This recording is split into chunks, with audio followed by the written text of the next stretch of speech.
Hello, everyone. Welcome to the Pokemon Crystal Full Item Randomizer Tournament 2022. This very exciting match between Ethan26 and wingidge.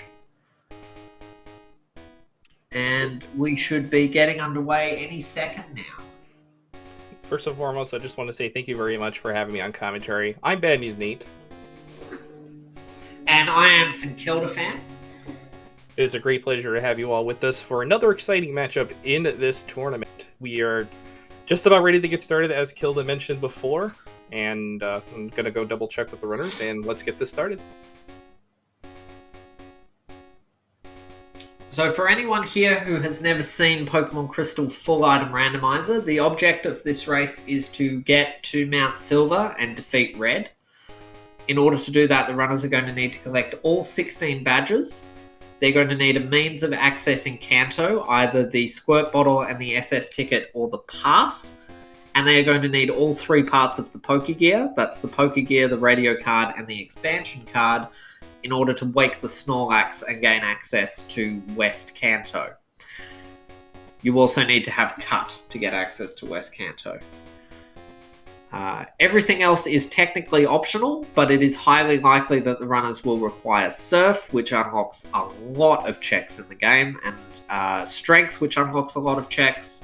Waterfall unlocks a bunch, Whirlpool unlocks a bunch, Flash unlocks quite a few. The runners will be trying to beat the game by checking as few item slots as possible, and hoping that they're not forced to do everything in the game.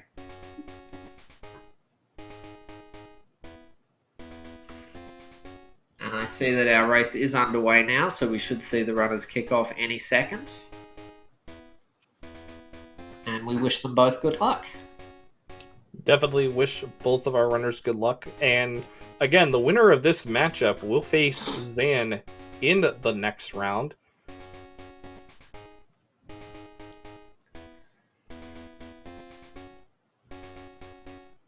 And we see they are now getting underway. So wingidge setting his time to 7 PM at night, which is interesting, and Ethan setting his to 8 at night. Yeah, from a runner standpoint, usually what I'd like to do is I like to set my timer for nighttime, but it just depends on runner's preference as well. I've seen wingidge usually go with nighttime, so again, usually it just depends on the runner. And wingidge almost set it to Friday, but set it to Saturday. Ethan sets to Saturday as well. Saturday is probably the best day of the week to set the game to. There's a very short skip that you can do in the national park if it's a bug catching day. Yeah, usually for bug catching contests, the days are usually Tuesdays, Thursdays, and Saturdays for the bug catching contest. So generally the easiest day to set it to is Saturday. We see we have a Charizard, a Politoed, and an Arbok as the starters. I think both runners will likely take the Charizard. And yeah, indeed they do. Yeah, in that situation, Charizard is a pretty solid choice, but the only problem with the Charizard is it is quad weak to Rock. But it's still a pretty good starting Pokemon to take. Ethan has nicknames turned on. And he named the Charizard A. And it was holding a berry juice. If we were playing bingo, that would be quite convenient. Is berry juice or elixir on the card today? Oh, there we see a Macargo on wingidge's side. I did not see the moveset on the Charizard, unfortunately. I still think we have yet to see the moveset. Oh, Dodrio can be a good Pokemon. Oh, and Ethan has a female Charizard. That is going to be a fairly good incentive to switch to something else. Starter Pokemon have a 1 in 8 chance of being female, and that means that the attack DV on Ethan's Charizard is going to be quite low. It also means the attack DV on wingidge's Charizard might be low, because male Charizards can have a low attack, but female Charizards definitely have a low attack. And there's a Mewtwo! Oh my goodness. Mewtwo on Route 29. I want to point out one thing as well. Both runners picked up an Ultra Ball on Route 29, so it is very possible that we're going to see a Mewtwo main switch very quickly. Oh yes, yeah, Ethan is weakening it and he is going to catch this Mewtwo. Now, if wingidge doesn't see this Mewtwo, we immediately have an early advantage to Ethan. It has confusion. Yeah, it's stab confusion on the Mewtwo. So if for Not much else. For anybody that might be new, wondering what stab is basically it is same type attribute bonus. So instead of being normal 1 times damage, it is 1.5 times damage. And wingidge has also seen the Mewtwo. So it looks like it is going to be a double Mewtwo for both of our runners in this race. The Mewtwo is widely considered the strongest Pokemon that you can main, and he sees it has confusion. It has basically just excellent stats across the board. Its special attack stat is the highest in the game, and its physical attack stat is perfectly useful as well. And wingidge named it Band. Both runners now going to go to the shop. They will buy some repels and some potions here. They might buy more Pokeballs, or they might just settle on the Stab Confusion Mewtwo. They will be hoping to find some TM so they can teach the Mewtwo some other moves, because its other moves are not very useful at the moment. Yeah, one good option. But you can certainly make Confusion Mewtwo work. Yeah, like one good option as well is both of our runners will definitely head towards one of the Ruins of Alph Chambers. Generally, from time to time, you'll see TMs in the Ruins of Alph Chamber, the Escape Rope Chamber. We'll see what happens. Yes, there's 4 item slots in the Ruins of Alph that are accessible right from the beginning of the game. And runners tend to check there immediately in case they find a squirt bottle or some other item that opens things up more.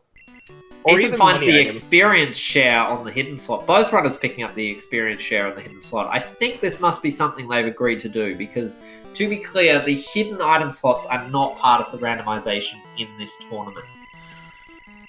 The runners do not need to check the hidden item slots anywhere in the game. Yeah, they don't have to check hidden item slots or any NPC items that are either day or happiness related.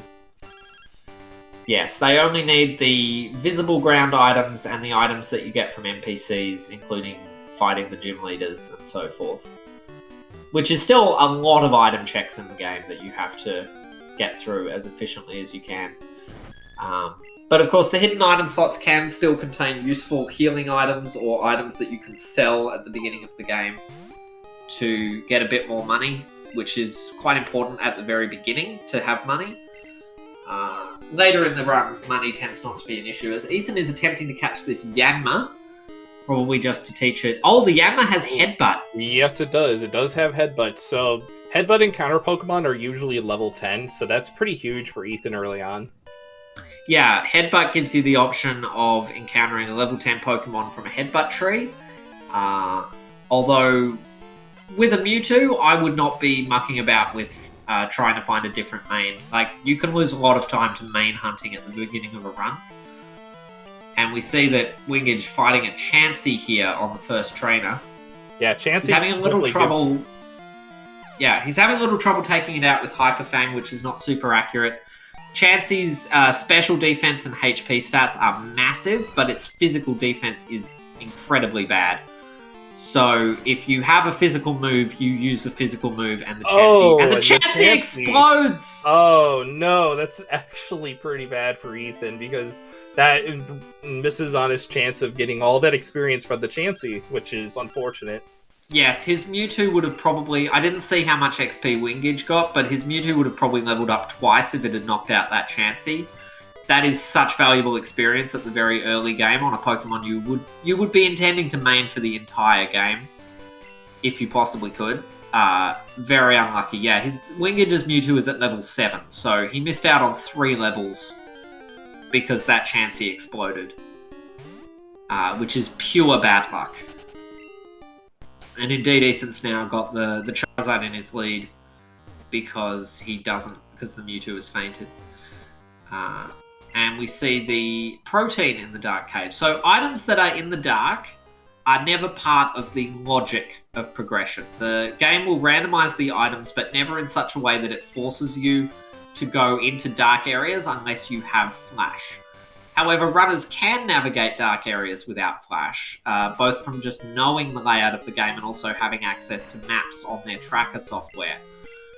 And it can be a way to get items earlier than you're intended, which can potentially save a lot of time. We saw in a race in earlier today in the tournament, the Flash HM was on the False Director, and Storms was able to skip doing that fight entirely by just collecting items that were in the dark areas without using Flash, and saved himself quite a few fights by not actually fighting the False Director. But in this case, the item we find in the Dark Cave is not significant, so it doesn't matter. And Ethan's going to open up the escape room, the escape rope chamber in the Ruins of Alph. Wingidge is also heading in that direction. And we haven't seen any tracker items yet, so let's see if we find something in here. There's a good chance it will be. There is 4 free checks in the escape rope room. Let's see. And the game more or less has to give you key items very early, or you get stuck pretty quickly. And we see nothing, but there is a TM, so the TM might be useful. There is a good chance Ethan could check it before he either decides to go do Faulkner's Gym or ascend Sprout Tower. And it looks like Ethan is immediately going to sell the items he picked up. This is the other reason to do Ruins of Alph as early as possible, is you get more stuff that you can sell. And he buys 20 repels, so that should keep him covered until he can get access to super repels or max repels later in the game. And Wingidge has gone straight into Faulkner's Gym, so not doing Sprout Tower. Normally runners will do Sprout Tower first, there are several items there, and then they will fight Faulkner before making their way down. Oh, and that is a Mega Horn on the Bulbasaur. So yes, Mewtwo, an excellent Pokemon, but it does take a lot of damage if something hits it with Mega Horn. One of the few moves that can really do significant damage to Mewtwo, because of course there's not many good bug moves in the game. Yeah, that, and on topic with the bug moves, the only good bug move in the game is indeed Mega Horn. Although it has 85 accuracy, 120 base power is really dangerous. Yeah, so you don't want anything with a good attack stat to hit you with Mega Horn if you're running Mewtwo. Bulbasaur luckily does not have a good attack stat, so he was able to live that. We see Ethan is doing Sprout Tower, so this is the first deviation of the run. But we may well see Ethan do... Ethan will almost certainly do Faulkner after this. He may not have any other option unless he finds the Squirt Bottle. And Wingidge may do Sprout Tower after this, or he may be attempting to skip it. Which is an interesting play, given that he's found exactly 0 required items so far.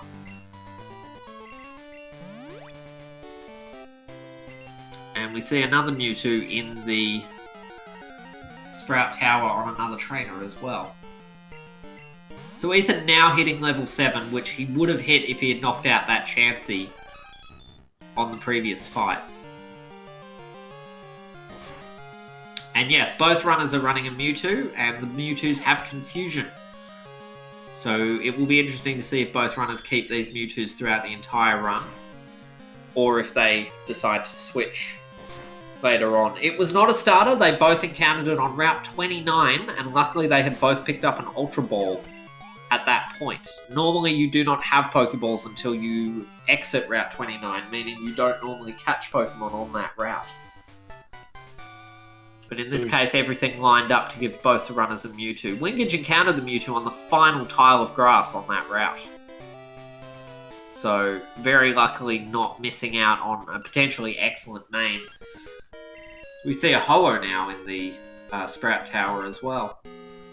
So unfortunately, on Wingidge's side, Faulkner gave nothing. He gave a TM, and I forget what the second item was that he gave. No, I wasn't paying attention to Faulkner, I have to say. The thing about Faulkner is, even if he doesn't give you any useful items, you still need to defeat him in order to get this egg from Elm's Aid, in order to actually travel down into Route 32. And we see Wingidge is now going to Sprout Tower, so not really a deviation from the runners, just two things in opposite order to each other. Yeah, and Wing they should sync up. Wing's going to have somewhat of an easier time with Sprout Tower, given that he got all those levels from Faulkner's Gym early on, so this should be a breeze. And the Chansey. Yep, and the Chansey indeed. Yes, so His Sprout Tower will be easier because he has XP, but Ethan's Faulkner Gem will be easier because his Mewtwo will have the Sprout Tower experience. So it does kind of level out. Yeah, it checks out for the most part. Yeah, and he'll be glad to have the higher level Mewtwo when he gets hit with Mega Horn from that Bulbasaur in Faulkner's Gym.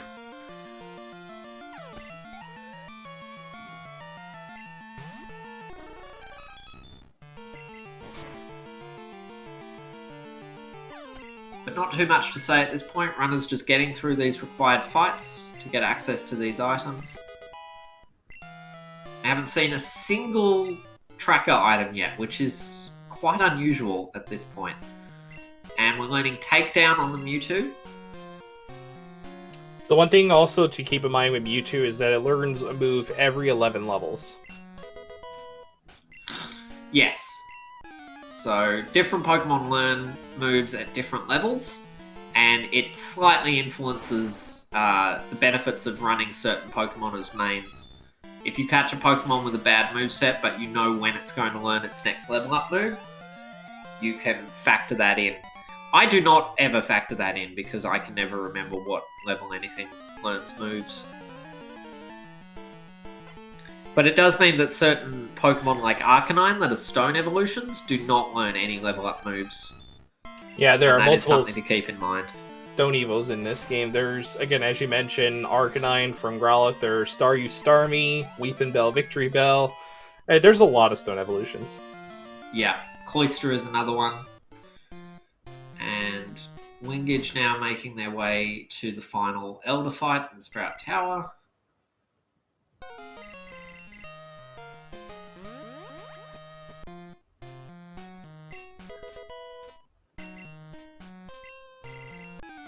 And is Ethan using the XP share? What is gaining the extra XP?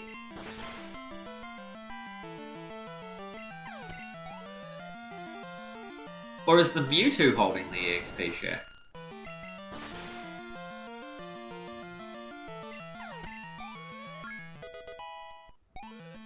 Oh yeah, it is. So one thing to note out as well is that experience share doesn't do too much, except it gives you an extra text box.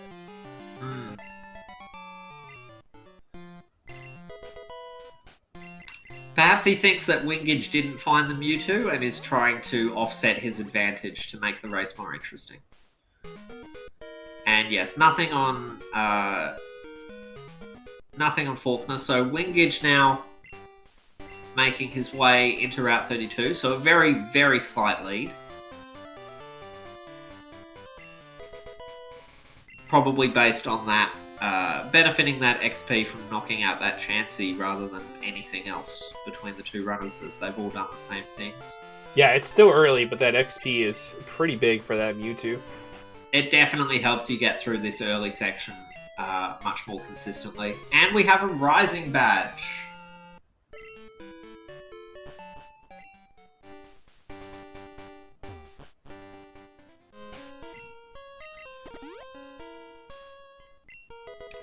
So now, given that Wing has Rising Badge, does have the option to go back and check the item from Professor Elm, because it does give one check. Yes, and it's always... You never want to see Rising Badge before any other badge, because it forces you to decide. Do you go all the way back to Elm early and do that check in case it's something that you're going to need? Or do you skip it? Because if you skip it and it's important, you're going to end up doing a lot more backtracking to get it later. Yeah, there's always that possibility. In an ideal world, you just wait until you have Fly, and then you can just fly back there anytime to do the check. But it's possible that one of those checks is Fly.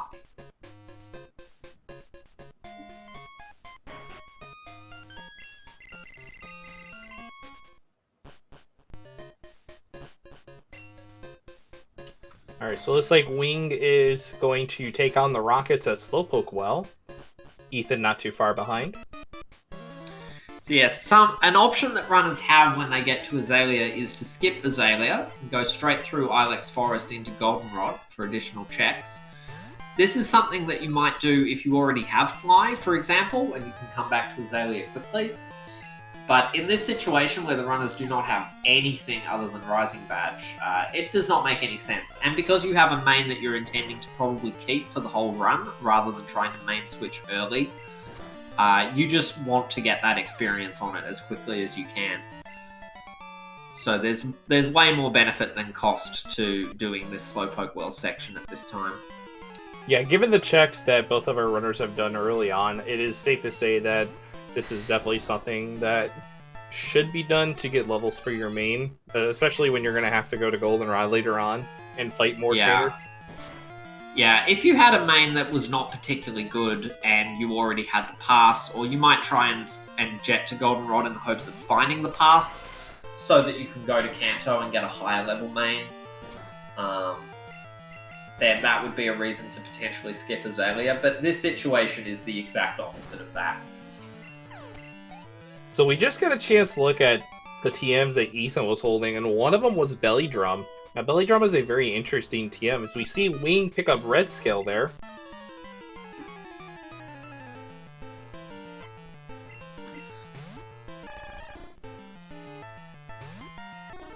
So yes, another reason to potentially backtrack with the Red Scale. If you go to Mr. Pokemon's house and give him the Red Scale, he gives you an item. You could fold that into your backtracking to the Rising Badge check if you needed to do it.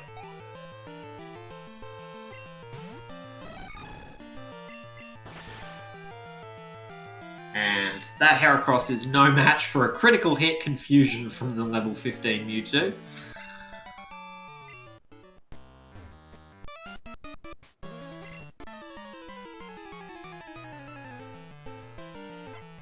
Of course, what both runners will be really hoping is that they get a Psychic TM at some point. Either that or even Psybeam also works. It's still a good move for the Mewtwo. Or any special move for that matter. The key is to not make the mistake of teaching Psy Wave, which deals random damage and is very bad. So Kurt just getting a Hyper Potion.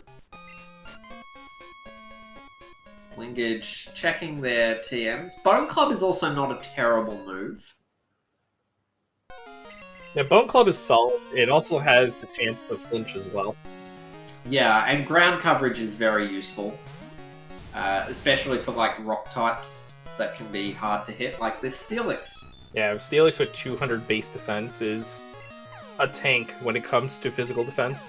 I think it's the second highest defense stat in the game, if I remember correctly. That would be behind Shuckle.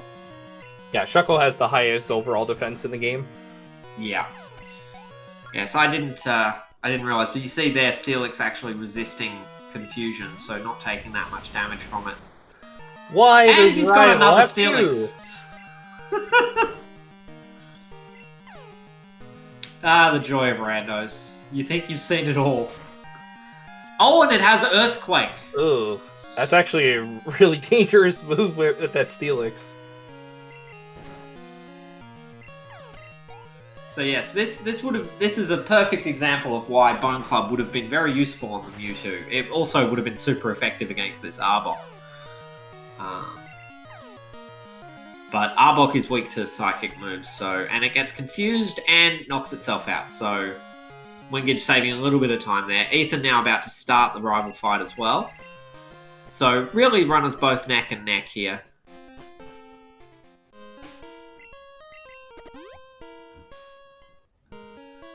So one thing to note out as well with both of our runners, they opted to do the Rival 2 fight first and do the Farfetch quest.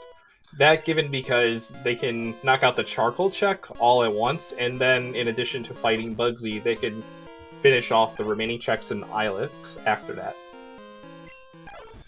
Yes, I quite like actually doing the rival fight first, immediately after the free heal from Kurt. Going right through Ilex and doing all the checks and then escape roping out. Wingidge just doing the charcoal check and then escape roping out. And going into the gym. You can go to the charcoal house first, get the item, and then do the gym. And I think that's potentially more optimal just in case the item is like a useful TM, or the Surf HM would be fantastic. You know, to have an extra move on your Mewtwo before you do this gym, but it's splitting hairs. As long as he doesn't just forget to do the charcoal check while he's here. Yeah, we can see with evidence again on Ethan's side with that Steelix. That Steelix is giving him a hard time with Earthquake. Yeah, 2 Steelixes with Earthquake when you don't have super effective moves is not what you want to see. But he does manage to knock them both out, so he will finish off this Arbok and be on his merry way.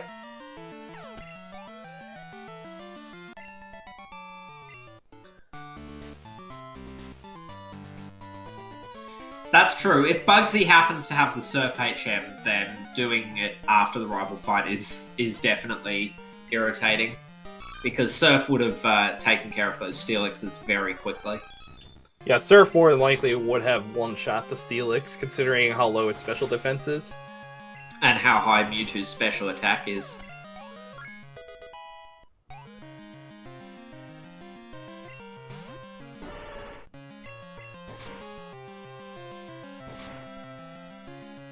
And here in Slowbro we see another Pokemon that Mewtwo doesn't have a good move for. Water Psychic is very good defensive typing. You basically need to have an electric move to be able to deal with them. As we see a Blissey now. First it was Chansey, now Blissey. And the check is the Plain Badge. So Ethan getting the Plain Badge by doing the charcoal check first.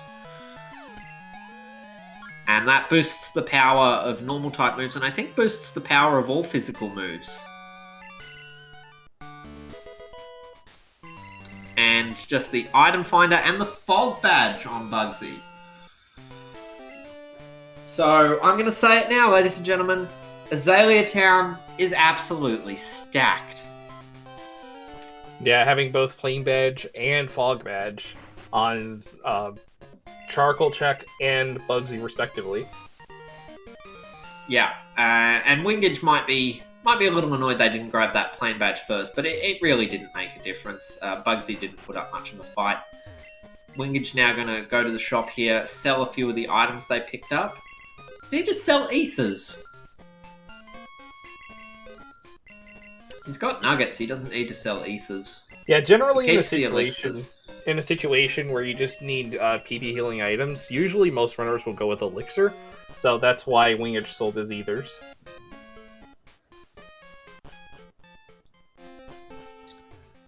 Yes, I tend to keep every PP restoring move item that I pick up because they are extremely useful because they allow you to avoid doing Pokemon centers. Well, and another thing I also mentioned with that as well is that you'll be picking up a lot of elixirs and max elixirs along the way as well. And Ethan is teaching Bone Club to his Mewtwo before this fight. Perhaps he's worried that Bugsy's going to have 2 more Steelixes. Now, Wingidge making his way to the headbutt check. So after you talk to this NPC, because he's picking up more hidden items in Ilex, he gets a focus band, but just by talking to that trainer and receiving their item, he'll be able to go to the 5th floor of the mart in Goldenrod, and he'll be able to buy a headbutt TM. And that's a good thing to know, particularly if you're running a normal type or a physical attacker. You can always get a headbutt TM once you reach Goldenrod. Same thing also with the Sweet Scent TM that's also in the 5th floor of the mart. Yes. Talking to that Sweet Scent girl there at the gate before Route 34 also gives you access to the Sweet Scent TM in the Goldenrod mart. So something important to note out in case you're trying to do encounters in Kanto, like let's say Cycling Road or Vermilion Water. And there's the Fog Badge for Ethan. The other thing we should mention is the Plain Badge is the badge that allows you to use Strength in the Overworld, and the Fog Badge is the badge that allows you to use Surf in the Overworld.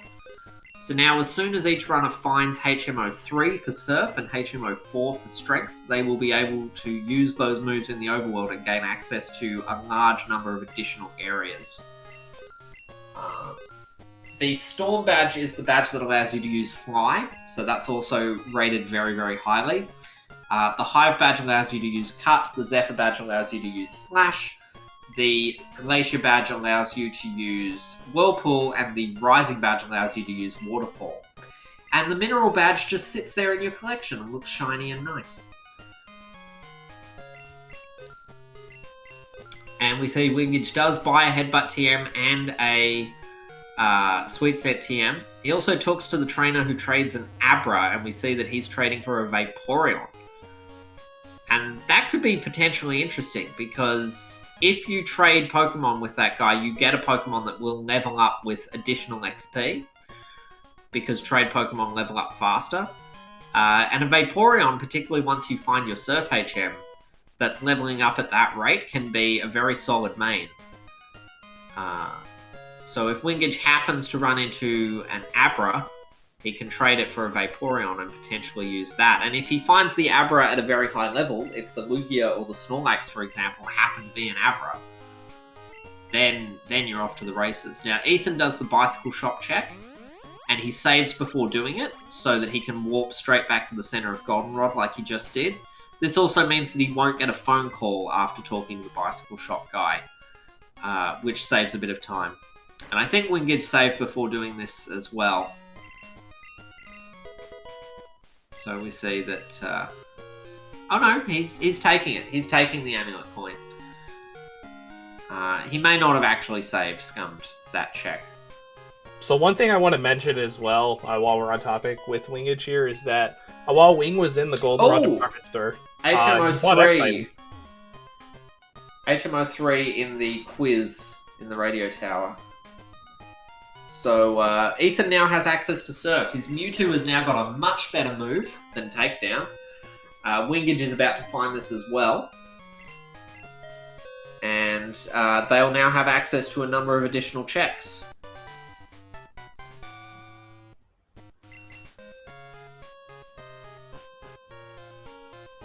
And it's looking more likely that they're going to maybe go all the way up through to the National Park and then backtrack through South Johto, doing all the surf checks on their way towards the Rising Badge. Or something along those lines, as Ethan makes his way into Whitney's gym and Wingidge is going into the underground first. But really no difference between the two runners at this point. They're both in Goldenrod, they're both picking up all the same things, they're both running the Mewtwo. So someone in chat asks, what's different about the item randomizer versus Bingo? In Bingo, the items are not randomized, or the key items like gym badges and HMs are not randomized. And you are much more interested in learning where different Pokemon are in the wild encounters and catching lots of different Pokemon. In Full Item Rando, you're only interested in getting you're getting a main. Other than that, you don't really care, and you don't catch many Pokemon in Full Item Rando. But here, all the key items and all the ground items and everything are shuffled together. You can pick up an item off the ground and it can be a badge. You can fight a gym leader and just get a berry. The clear condition is to defeat Red. In order to defeat Red, you need to have all 16 badges. You need to have all parts of the Pokegear, and you need to have access to Kanto in order to be able to get to Mount Silver. To clarify that also, it's West Kanto access. That being a combination of Surf and Waterfall along with the respective badges, or Cut. Yes, and the Pokegear parts are always required. Oh, and Whitney gives the Soul Badge. So Whitney absolutely is required today. Yes, and runners always fight Whitney, and you can save scum to get out of her gym if she gives you nothing, but it's generally worth just taking the experience from her gym. Yeah, the most important thing there was getting the experience. I don't think anything important was in the underground.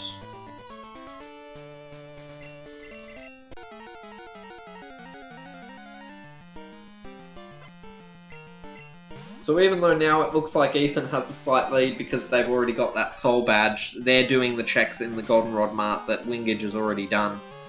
So really the runners are neck and neck, but just doing things in a slightly different order. And yes, bingo is a lot more to do with knowing how to catch Pokemon and knowing how to choose which goals to go for on the bingo card. Full Item Rando is much more about knowing all the different areas of the game and how the logic dictates where you can and can't go.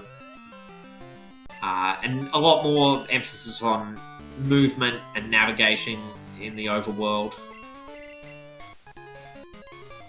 And there's the soul badge for wingidge.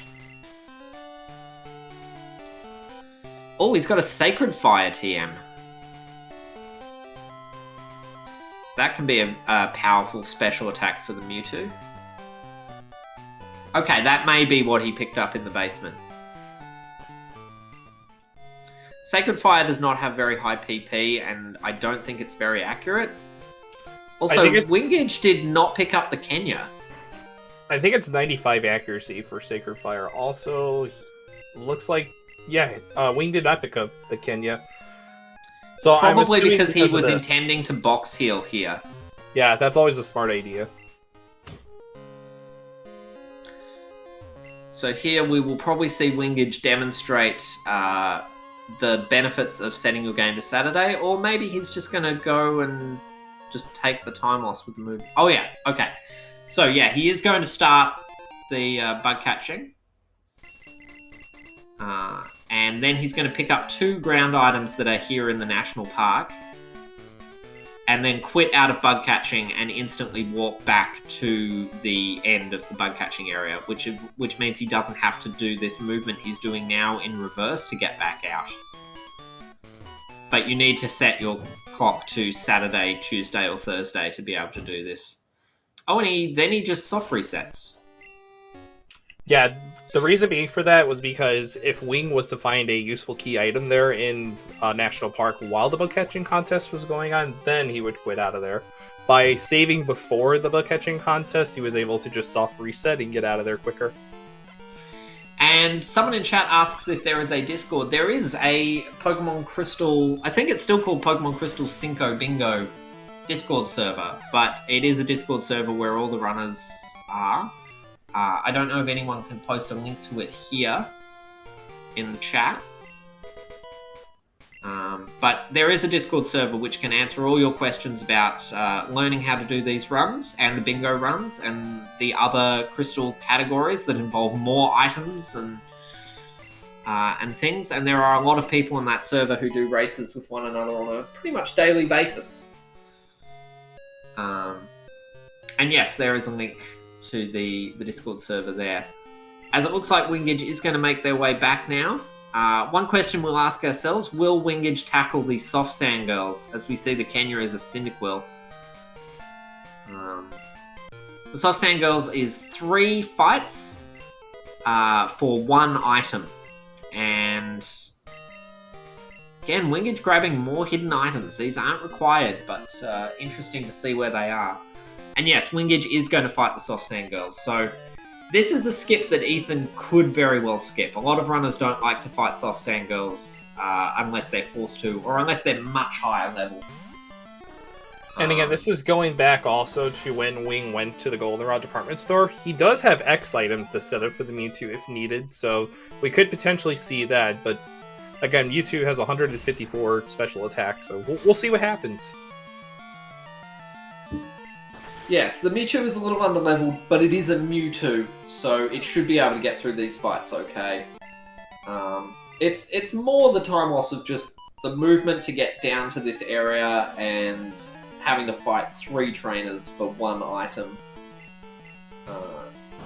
It's something runners really like to skip, but of course in Rando you never know where your progression items are, and given that we haven't seen many key items at this point, it makes sense to be checking basically everything. You don't want to miss something that your opponent finds and lose an enormous amount of time to it.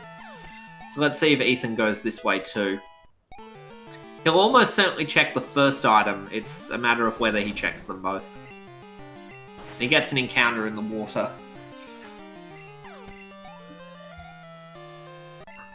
Alright, so we see Wing have no issues there with the first two soft sand girls there. Now, you do have a window after the second fight to use a potion or something if you want. Wingidge chooses not to, goes straight into the third fight. Typhlosion will not like getting surfed here.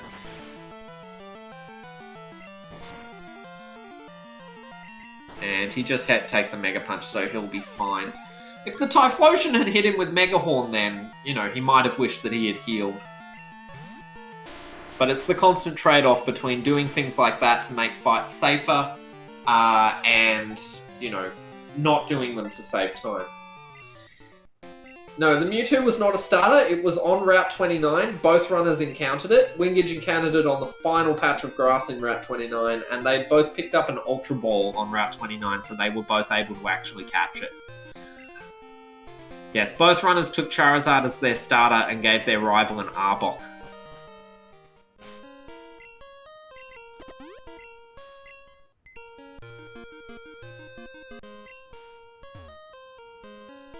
So Wingidge now making their way back through Ilex. Being able to surf makes the trip back a little bit quicker. And I'm assuming with this next play coming up for Wing, is that he is more than likely going to check the Basement of Union.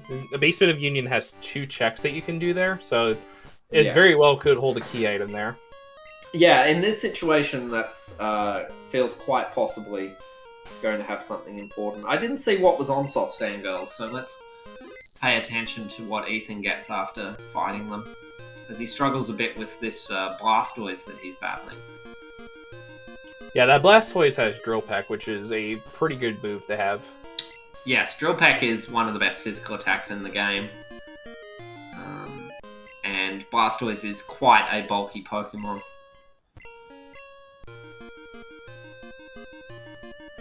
Wingidge grabs the first item, is nothing. His Mewtwo gets confused by the Forretress on Ethan's side. Yeah, that was a Dynamic Punch. Second item is just an Iron. Okay, yeah, Wingidge is going to soft reset out of that basement there. And continue on his way. So Wing very well will likely check Violet Surf items next. Yes.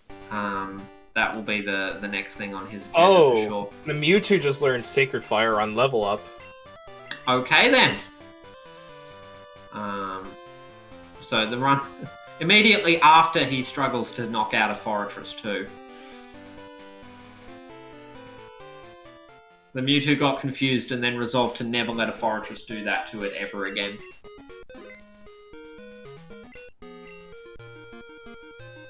And Ethan's using an X special in front of this Typhlosion to ensure that he knocks it out with one surf. We did see Wingidge took 2 surfs to knock it out, so not a bad use of an X special here. Possibly saving him a turn.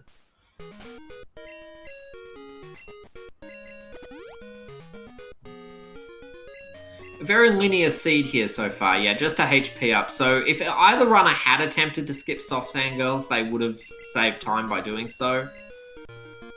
But both runners chose to do it, which is a perfectly valid choice and no harm done. No doubt about it. Alright, now, Wing did not see anything in those checks at Violet. Alright, this is getting pretty interesting. So, there are 4 possible checks now with Wing turning in at Kenya. You have the return item for Kenya, you have Cherry Grove Water, you have Rising Badge check, and then you also have the 2 checks at Tojo Falls that are within his path. And it will be very interesting if the progression item was on Rising Badge this whole time. Because then if either runner had chosen to go back for it early when they picked it up, they could have gotten an advantage over their opponent. But there's never any way of knowing. Oh yeah, that's right. I forgot both runners have Red Scale, so Wing is going to go check the Red Scale check real quick. Yes, it absolutely makes sense that you would do this while you're coming down this way. But yeah, both runners have had Red Scale and Rising Badge for quite a while. That is Rock Smash. Okay, interesting.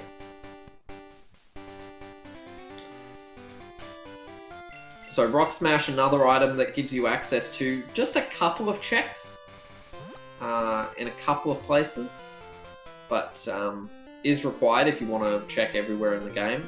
The conventional way to get Rock Smash is to use the squirt bottle and then defeat the Pseudo-Wudo.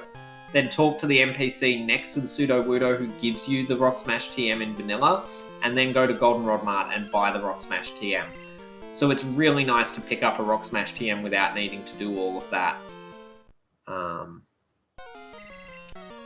so it looks like Wing is going to fight the Rival 1, as we see Ethan hit an optional in Union. And yeah, wingidge getting the bike shop phone call, which Ethan avoided by save scumming the bike shop.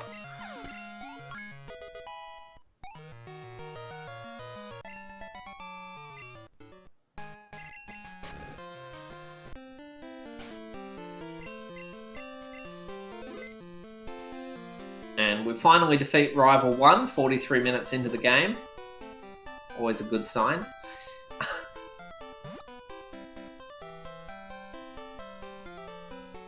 wingidge using a repel on Route 29. You can actually go right through Route 29 in that direction without hitting grass if you want. And wingidge is naming his rival Ethan. Pretty convenient. Both runners took Charizard as their starter, and then both runners caught a Mewtwo on Route 29 and were able to catch it because they had Ultra Balls. Or Ultra Ball in this case. The one Ultra Ball that both runners picked up early on was the first item check on Route 29. So again, both runners started with Charizard, and then they caught Mewtwo on that very first route as well. Yes, I believe the third starter was Politoed. And wingidge just found the squirt bottle in Tojo Falls. This is quite a seed already.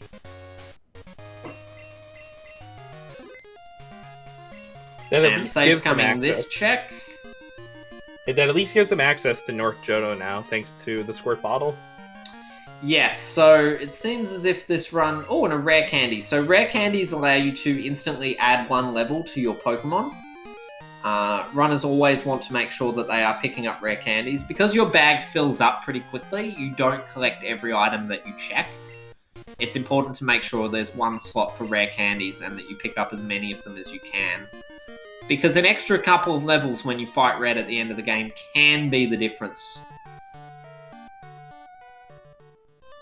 So rare candies, very, very good items to find. But yes, being forced to go to Tojo Falls and then go all the way back to the Pseudo-Wudo. A bit of a mean seed here. Without any part of Fly having turned up yet.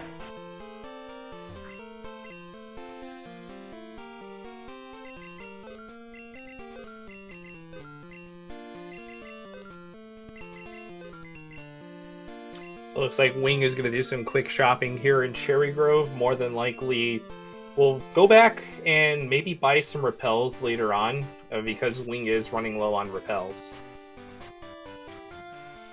And yes, you do run out of repels pretty quickly if you have to do this loop through Southern Johto a couple of times. I saw a Wing attack TM there. It'll be interesting to see if Wing will keep those moves for later on, considering with the Mewtwo of what he has. Yes, the other thing with Rock Smash is you gain access to 4 items in the Dark Cave. None of these items are in Logic yet because we do not have the ability to use Flash. And wingidge should keep that in mind when they get any of these items, that anything they find is not intended yet. But you take any badges you can get for sure. So we see the Rock Smash Pokemon was Clefable. I don't know if Wing saved before cave, but as long as Wing saves before leaving the cave, he can escape rope out of the cave. Yeah, generally with that kind of movement, you want to check the 3 items first inside of Dark Cave, and then save, and then check the last item on Route 46. Yeah, like he finds an X attack, that's useful. He finds a Carbos, that's useful. He doesn't want to soft reset those things away. So yeah, we see he saves before he exits the cave. He'll check this one item here. And if it's nothing, he'll soft reset back into the cave. And it's the machine part. Ooh, interesting. That means he is going to have to keep that item. Because there are, I think, about 4 items locked behind machine part that he'll be able to check later. 3 or 4. Any one of which may be a badge. Of course, machine part not in logic yet until you have flash, so you should bear that in mind. And yes, this is a very movement-heavy run. Well, at least early on. Yes. Eventually the runners will get fly. There is logic to ensure that you get fly quote-unquote early. You never need to take the SSN before you get fly. You never need to go through Ice Path before you get fly. I don't think you can ever go to West Johto before you have fly. West Kanto before you have fly. But there are still a lot of places where the fly items can be. And if you get a very open seed where you can go in lots of different directions, it can still take quite a while. No, that's true, but that item is either considered to be locked behind Flash and Rock Smash, or behind 8 Badges and Strength.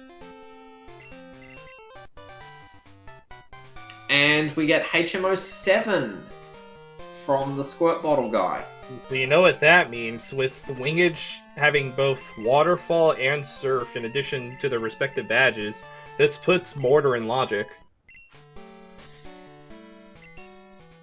Yes, he will. Yes, he already has access to Mount Mortar just from getting the Squirt Bottle, but he now has access to a bunch of additional checks in Mortar with Waterfall. Yeah, that being all the checks. Waterfall, Strength, and the original checks to begin with. He can also go back to Tojo Falls and make his way to Victory Road now. Well, he could, but he doesn't have 8 badges to get to Victory Road. No, but there is that one item check on the way that he can do. There's one that's behind a whirlpool, but there's another that is accessible to him now.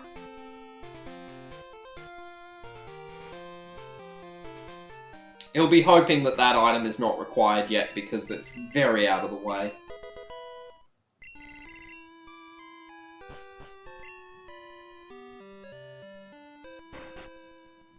And Wingidge's going to fight Kimono Girls. This is another skip, a bit like Soft Sand Girls. Runners often like to avoid doing it if they can, because it's 5 fights for 1 check. But you don't want to be the one to skip it when it gives you something important.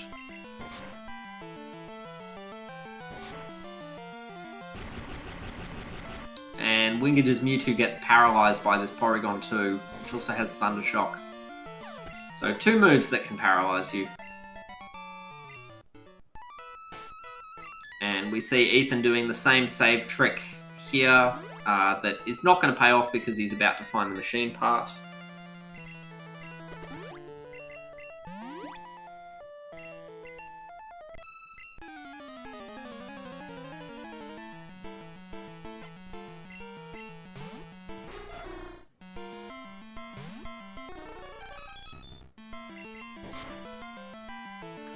And Ethan just taking these encounters in the grass by not repelling everywhere. But just one encounter, makes his way to Cherry Grove.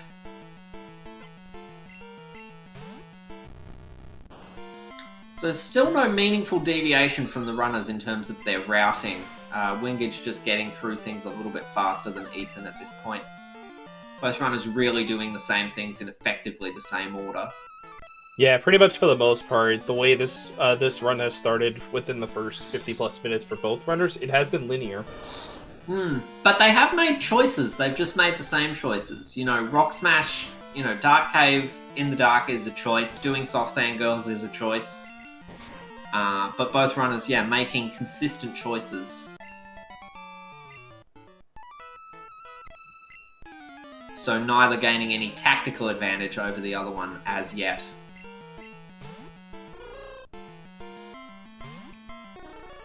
This might have been a very different race if Ethan had found that Mewtwo and wingidge hadn't.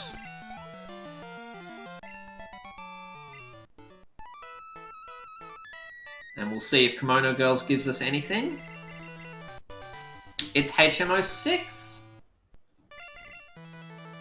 So if Ethan chooses to skip Kimono Girls, they could be in trouble.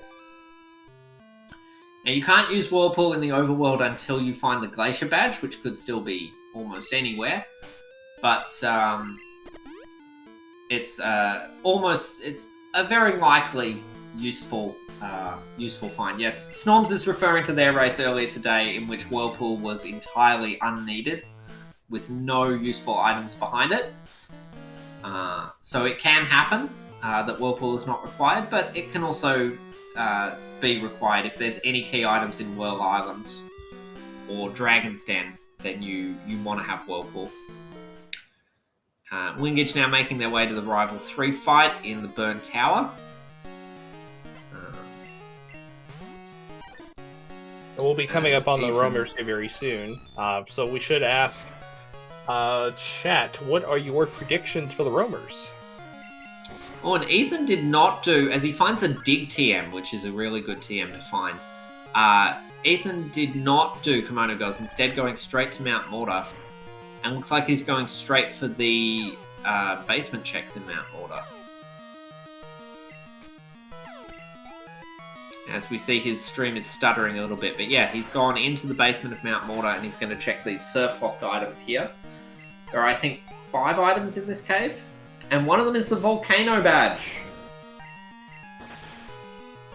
So here's the first, this is the first real deviation in routing that we've seen from the runners, with wingidge doing Ekritique fights and Ethan going straight to Mortar.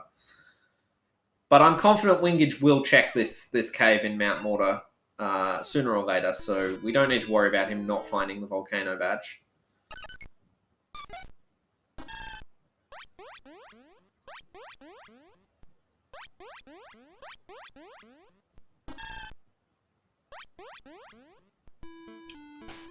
I can at least identify 2 of the 3 roamers there that Wing just found. I have no idea what they are, but they sounded small. I do know that one of them was a Togetic, and I do know that the Suicune was a Bayleaf. And wingidge is attempting to encounter a roamer here, and he gets it. And he just got a roamer, yes. And it's the Lediba. It's a Lediba. That is not better than a Mewtwo. Not better, but it's still gonna get the experience necessary there. Well, he might catch it for backup. It's useful for repelling through some areas. When you are using repels, you want to have a Pokemon that is higher leveled than anything in the area you are in. That is the only thing I can think to use a level 40 Lediba for. As wingidge is now going to do Morty's Gym.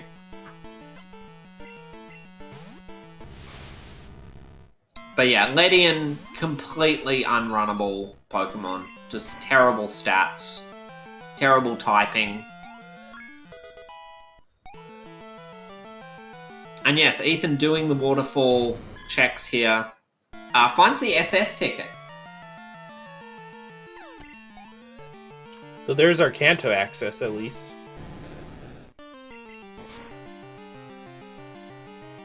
I think that Ledian looks like a Power Rangers character. I think it's a cool design, but it does not have good stats. And yes, Ethan needs Pokemon above level 30, so it looks like he's going to catch this Coughing for basically that same purpose. But he'll need to use a rare candy on it to make it higher level than anything else, and I also don't know if 30 is the highest level. That's what I was actually about to ask as well. I think the highest, I want to say, is like level 32, if I recall correctly.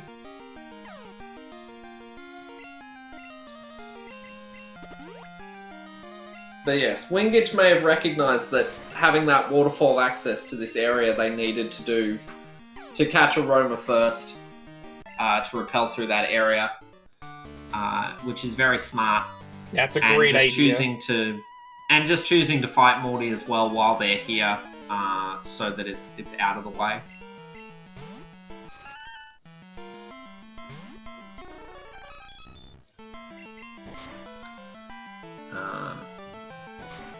And then Mewtwo faints, unfortunately, to the coughing. Ethan finds another rare candy. I think he just ran from the coughing. It may have been after the Mewtwo fainted. And yeah, he escape ropes out. Yeah, that was after the Mewtwo fainted. So he's done some of those checks up there, but he's left some checks on the table. And I guess he's going to go do, like, Rocket Base. And then come back to those checks later. Now, we could also go check the shiny as well. That's true. The shiny will be a level 30 Pokemon. As his Charizard also gets knocked out here. So, yeah, making the right call, Ethan going to the Pokemon Center in Mahogany and healing. Also, so that if he does get knocked out, he'll walk back here instead of getting walked back to the Pokemon Center in Goldenrod or even Azalea.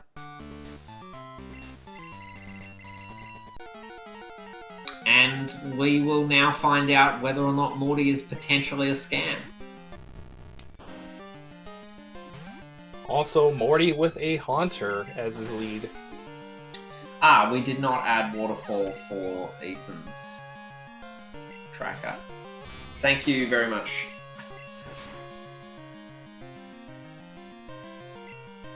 Ethan also picked up Flash there just now.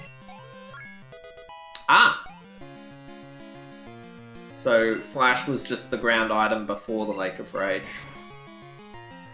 Now, in order to use Flash, as we see the shiny as a Vileplume, in order to use Flash, you also need to have the Zephyr badge.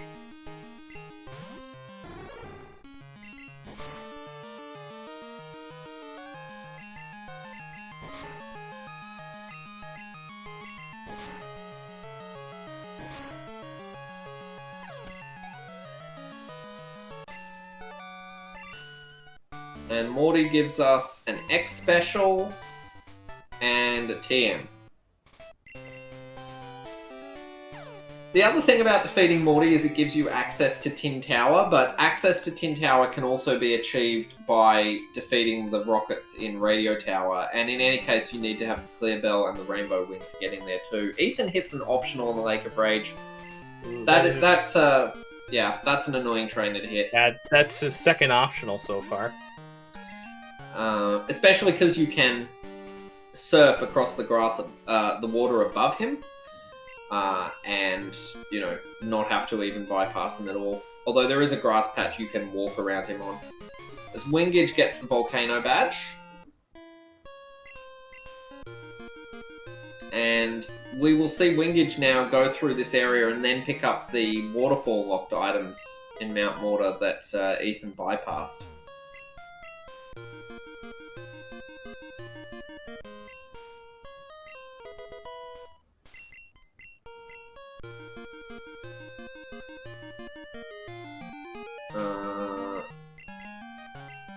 Also a little late, but a happy 1 hour, everyone.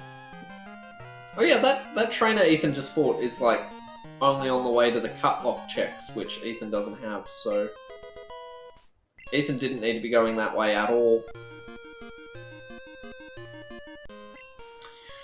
Well, we don't know if Morty is a scam yet, Snowbear. We need to see if the card key turns up or if there's anything in Tin Tower for that.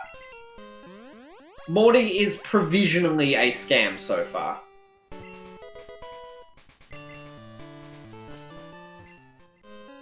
And yes, we'll now see Wingidge talk about the... Wingidge go and do the waterfall checks. Keep in mind of two things here. Wingidge does have the Roamer in his party, which he will switch to here. And also, Ethan escaped through about little less than halfway through his checks in Mount Mortar, so we'll see if Wingidge can take advantage of that. Yeah, there are quite a few checks available to Wingidge, including the strength-locked checks in Mount Mortar. If you have Waterfall, you can go in the back and get the strength-locked items without having strength. I've done at least one run where HMO3 was actually, or HMO4 for strength was actually in the strength-locked area of Mount Mortar, so required Waterfall to get access to it.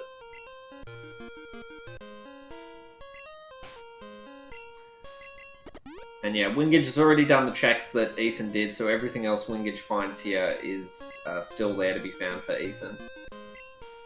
But Ethan's doing Rocket Underground, so that'll keep him busy for a while. We see a heal powder.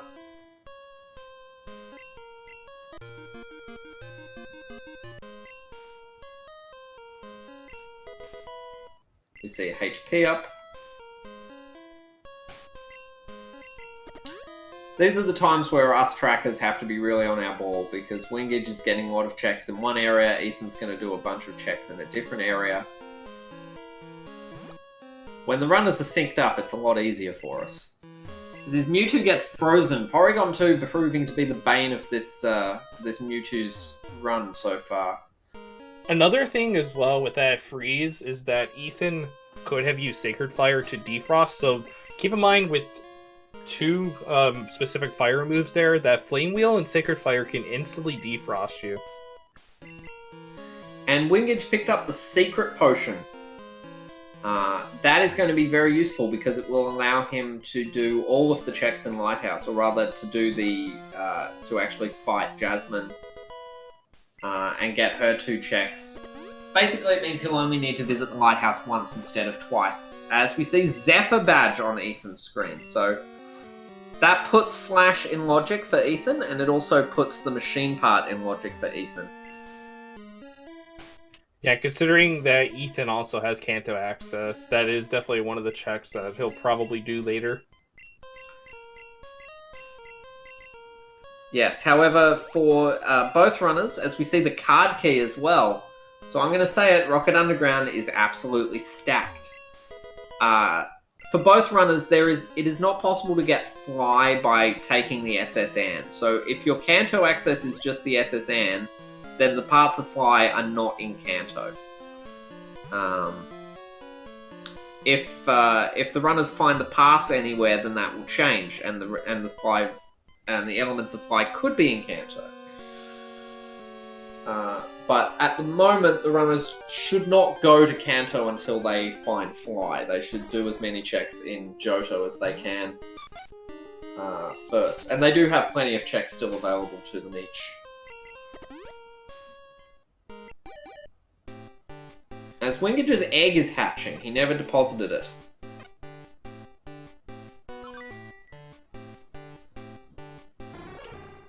And it's an Ampharos. It is an Amphi indeed. And it looks like he's going to nickname that. He's nicknaming it Bar. Bar 2. That's a pretty good nickname.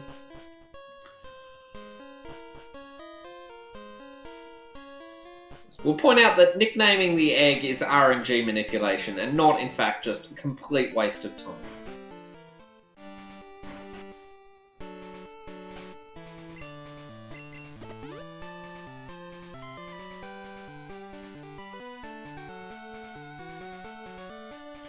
Another thing we'll point out about Rocket Underground is that runners do not need to speak to the trainers to get the passwords afterwards.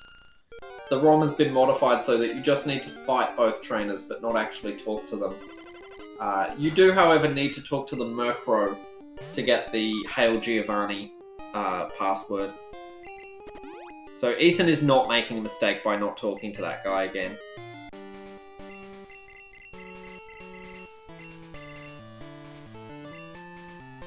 And we see he throws away a heal powder in order to pick up that revive, because he wants to have it.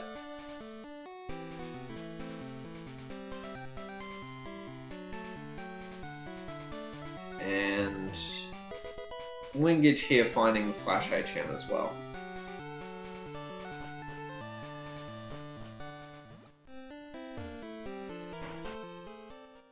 Yeah, and Wingidge making his way as we see the Earth Badge on Ethan's side.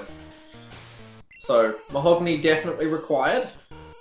And keep in mind also that 7 badges for Ethan, so that also puts Radio Tower in logic. Yes, and they have the card key, so they'll be able to do the whole Rocket Tower now. And that's a good example of why you would as something that you would choose to do in order to find Fly instead of going to Kanto, even though you have Kanto as an option. Because you know that logically Fly cannot be in Kanto, but it can be on Rocket Tower. But it could also be in Lighthouse or in other places too, but it can't be in Kanto, is my point.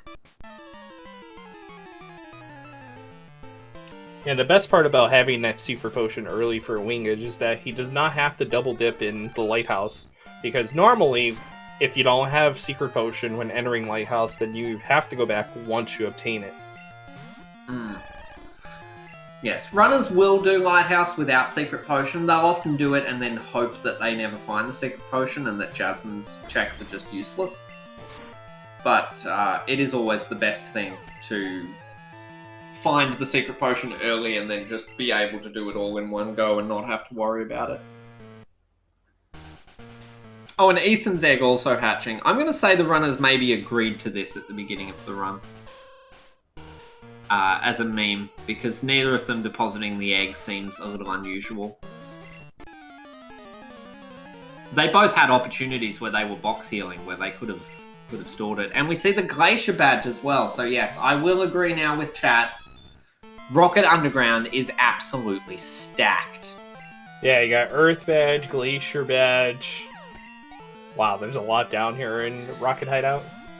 Now, what's interesting is that Ethan has everything they need to go to Whirl Islands, except they haven't found the Whirlpool HM, which we know is on Kimono Girls. If the progression is in Whirl Islands, this could be huge. If Ethan does not check Kimono Girls, because Wingidge will find this Glacier Badge. They are doing the Rocket Underground now.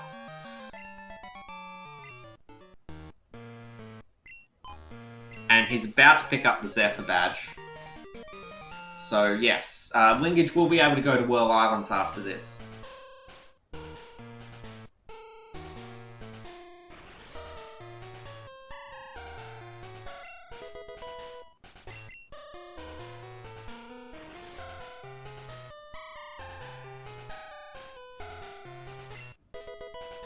And card key as well for Wingidge. So yeah, Rocket Underground absolutely stacked. And yes, no sign of the Silver Wing yet. It is a shame that we can't mark Silver Wing on the tracker. I think it would be a useful item to denote. But no, we have not seen the Silver Wing. For anyone who doesn't know, the Silver Wing is an item that allows you to encounter a level 60 Pokemon in Whirl Islands. It can be a very powerful main switch. Even if the Pokemon is not particularly good, it's level 60.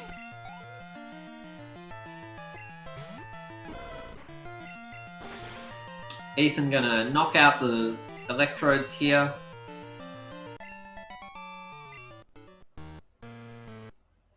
I quite like doing Rocket Underground in these runs because it's a long stretch where you don't really have to think about what you're doing, and you can use it to think about where you're going to go next and sort of plan what you're doing and think about the logic so far.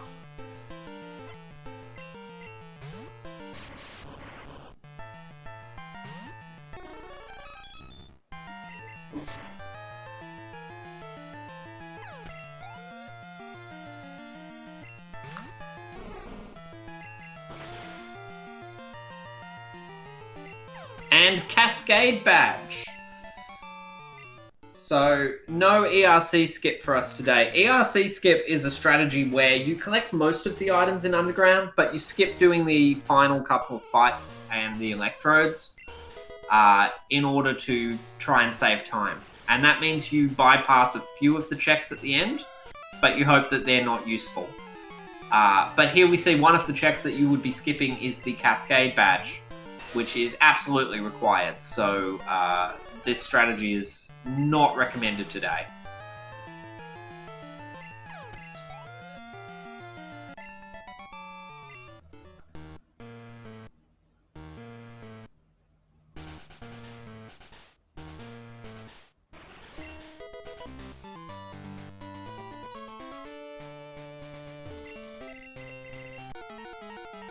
And now that Ethan has completed the Rocket Underground, he can enter Price's gym, so we're going to fight Price.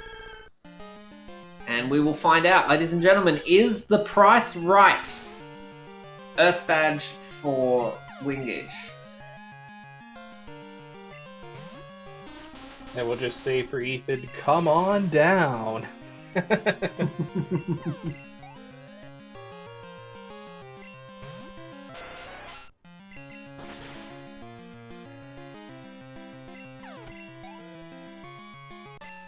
Alright, that is priced down. Let's see what price gives. An Ultra Ball and a rare candy. And a rare candy. Not all. Honestly, you take that. There. You take a rare candy. Absolutely. You also gain access to one additional item up here on Route 43 after you've done Rocket Underground.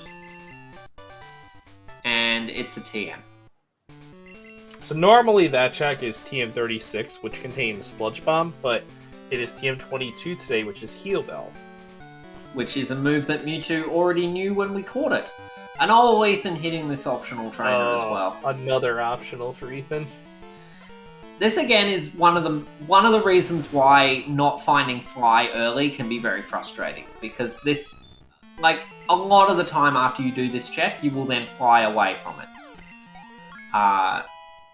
So runners hitting this optional is often an indication that they haven't done this movement as often, because you don't need to do it as often, because if you have Fly, it's movement that's never required. But this seed we have not seen any part of Fly yet, but you will see how the runners have not gone to Kanto yet, even though they can, because they're looking for Fly. Yeah, more than likely with what's going on now, I am going to assume that with Ethan's movement, he will be trying to go Ethan. to Olivine, as Ethan hits another optional. Yeah, there's, does Ethan has enough badges to do a couple of checks on the route to Ice Path, though, doesn't he? Yeah, he has 9 badges. He has 9 badges now. So with no part of Fly, I would probably be doing those checks before I went back in the other direction. Because if one of them is part of Fly, you definitely want to find it early. Yeah, definitely. Another thing I also mentioned with that as well, in justification to that, you generally don't want to do Ice Path unless you have the required item, which is, again, Strength and Plain Badge, in order to get through Ice Path in general. That's true, but there are a couple of checks in Ice Path you can do without Strength. And one of them could be Strength.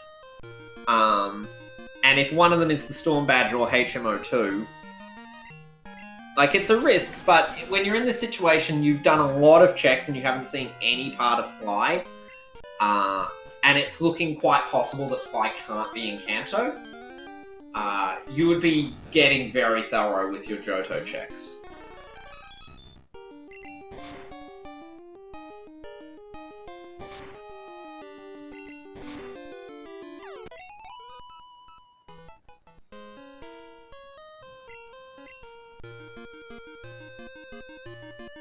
But yes, Ethan doing the waterfall checks here, so he will find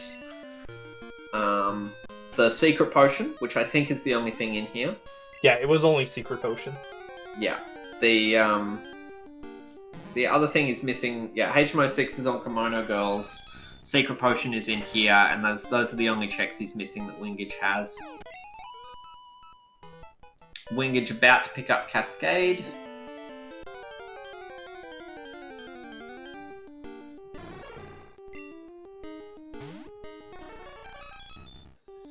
Yeah, Ethan's still getting encounters here, although he should level up after he knocks this out.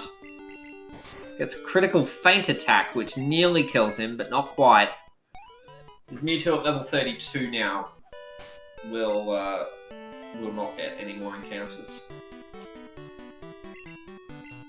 Alright, so it looks like he rare candies. Candy. That is actually... Yeah. Oh, and Thunder Punch on level. That's very nice.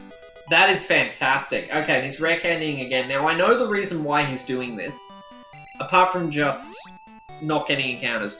Because he just leveled up, he gets, like, the most XP from each rare candy.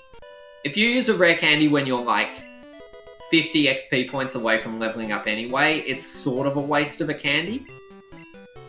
So if you use them after you've just leveled up, you kind of get the maximum value from them. Yeah, definitely. I don't know if I would have used them all. I think I would have kept one so that I know that I'm going to keep picking up any more rare candies I find. I mean, it's not that big of a deal, just as long as Ethan remembers to take out an item from his bag inventory and then go ahead and replace it with a rare candy. Yes, but that's easier said than done. And there are NPCs who might try and give you a rare candy, and if your bag is full when you talk to them, then you just miss out. There's the secret potion for Ethan. And Wingidge also, of course, learning Thunder Punch on his Mewtwo.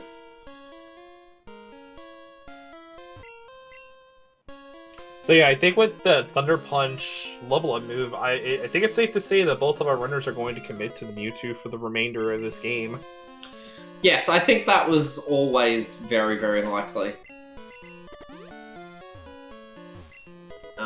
It's hard to main switch away from a Mewtwo, especially one that, you know, has Surf and Confusion and Sacred Fire. And now Thunder Punch. Although every seed I've ever done where I've caught a Mewtwo very early has gone out of its way to try and force me into main switching. It's immediately like, here's every bit of the Pokegear, here's the Silver Wing.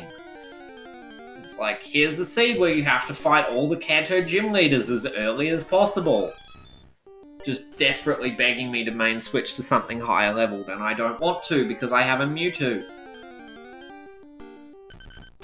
But these runners have got full access to North Johto. Now, Wingidge is going to do these checks, which Ethan bypassed. So let's see if he gets an advantage from this. Yeah, Wing already has one advantage with having Whirlpool from Komodo Girls, so we'll see if he does get another with these checks in Ice Path.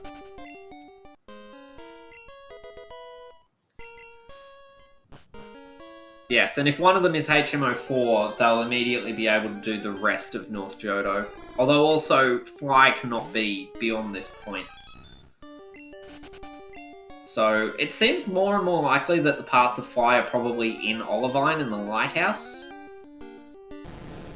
Yeah, this is very unfortunate also for Ethan. Ethan ran out of repels in Mount Mortar, so he's having to take encounters, which is costing him time. Yes, and after he used those rare candies just to get high-leveled enough that he wouldn't take encounters.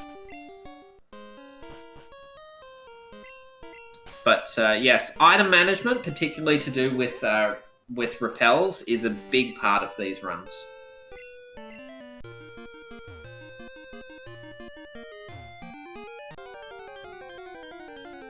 Alright, and there was nothing Yes, in I Ice Path, could though. be in Whirl Islands. Welcome in, Mel. Both runners have a Mewtwo.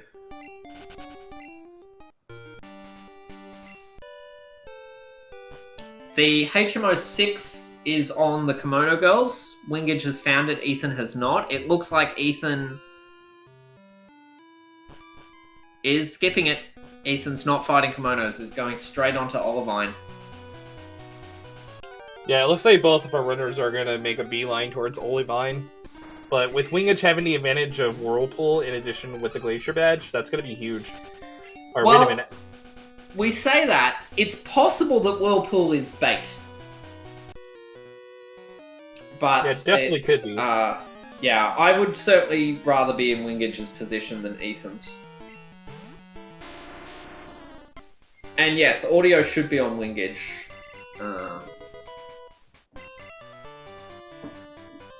There we see the old rod from the Miracle Seed check. It looks like Wingidge is going to check Flash Chamber. Yep, this makes sense. It's 4 items. You can come here very quickly once you have Flash. The 2 other chambers in the Ruins of Alph, one is locked behind Tin Tower and the other is locked behind Strength. So it could be a while before you get them, so getting these at this point makes sense. TMO5. So nothing in Flash Chamber.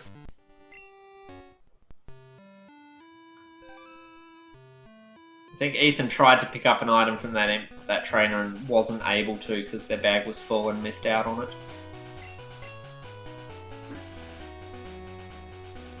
So Wingidge now also making their way to Olivine.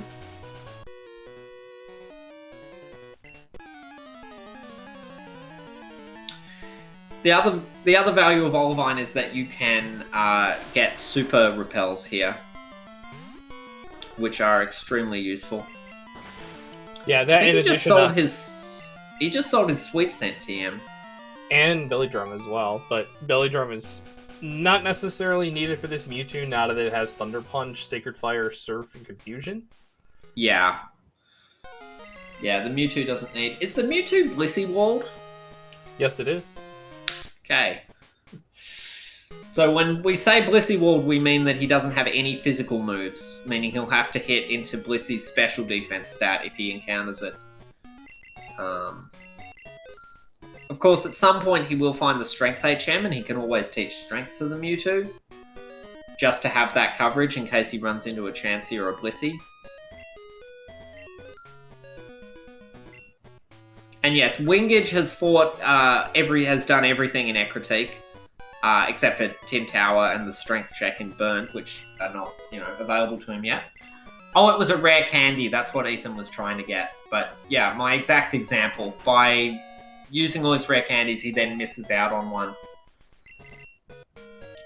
Yeah, that is huge also, because by missing out on that rare candy, you're not going to be able to go back and access that item. Because normally that item that you pick up from the Fisherman's House is a good rod, so there is no actual way to go back and pick up that item. Yeah, the game expects you to automatically get whatever he gives you. So it isn't coded to check if your bag is full and hold the item until you receive it.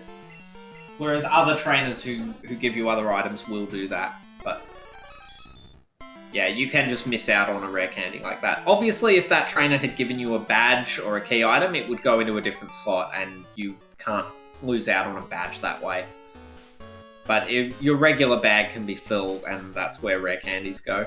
Now, that being said as well, again, Wing still has his rare candies in reserve, so we might see them a little later on.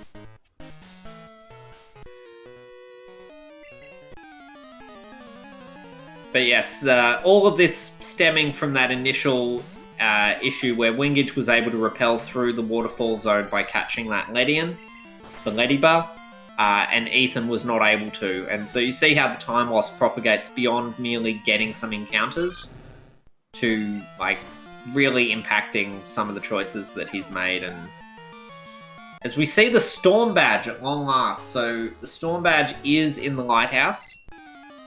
We are halfway to having access to Fly.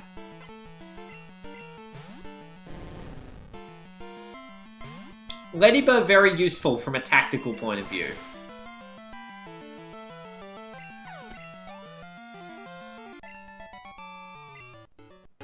The one thing also to note out is that our runners don't have a single piece of the Pokegear yet, so we might see that very soon, potentially. Yes, that is true.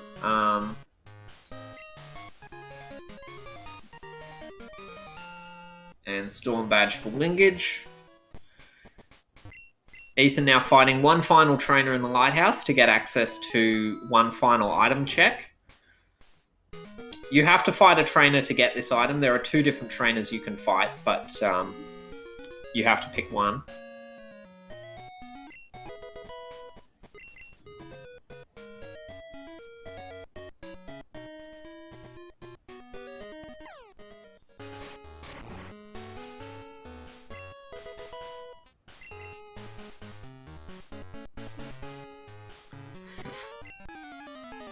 And we see how close the runners are in progression. Wingidge now fighting the same trainer Ethan just fought. Unfortunately, Wingidge just has the big advantage of having that HM06. Now, it will also be a question in a matter of if Ethan decides to go back and fight Komodo girls.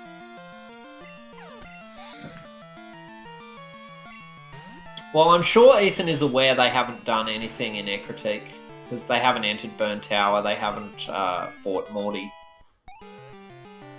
But they're making that conscious choice of skipping those fights and hoping to get what they need without it, but it isn't paying off for them, unfortunately. Right, so we see Ethan on Jasmine. Jasmine had a Starmie that went down easily with Thunder Punch, and also the Giraffe goes down. And it looks like Sacred Fire will take care of the Sunflora, no problem.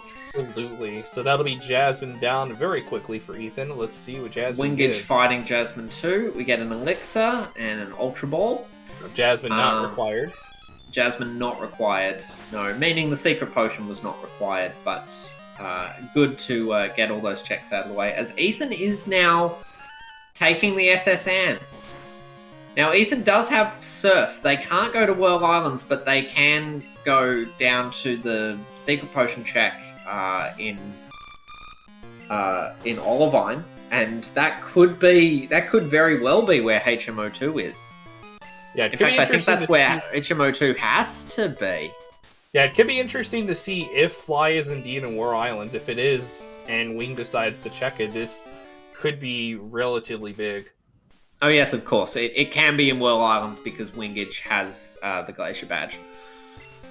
So yes, we could see Fly here behind Kimono Girls, effectively.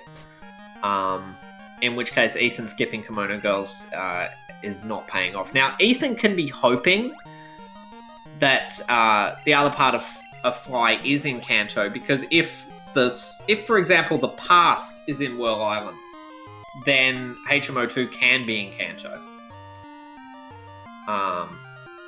Yeah, there's also the chance that it could also be in Radio Tower as well, given that both runners have card key. Also true. So it is not impossible for Fly to be in Kanto at this point, but under current logic, it is impossible for it to be there. Absolutely. And I'm not sure if Ethan is aware of this logic to do with the boat or not. Absolutely. And while this is going on, we want to welcome in everybody coming in from SpeedGaming. Welcome in, Raiders. We are in the middle of a Pokemon Crystal Full Item Randomizer tournament match. To get you up to date so far, both of our runners currently about an hour and a half into their run. Both of them are running Mewtwo, which they both have found on Route 29. As we see Fly on Wingidge. That's huge.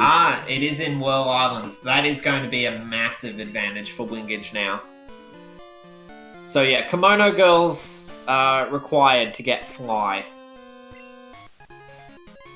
And there's the Rainbow Badge. And the Rainbow Badge.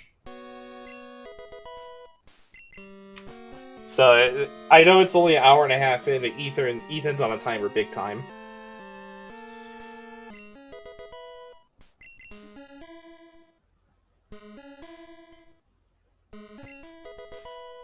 HMO4. Whirl Islands is absolutely stacked.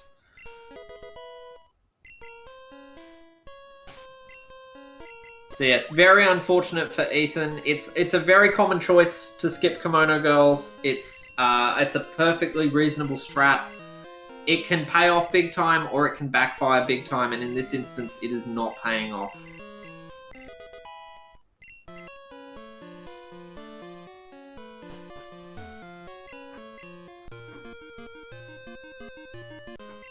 And yeah, Strength gives access to a lot of additional checks.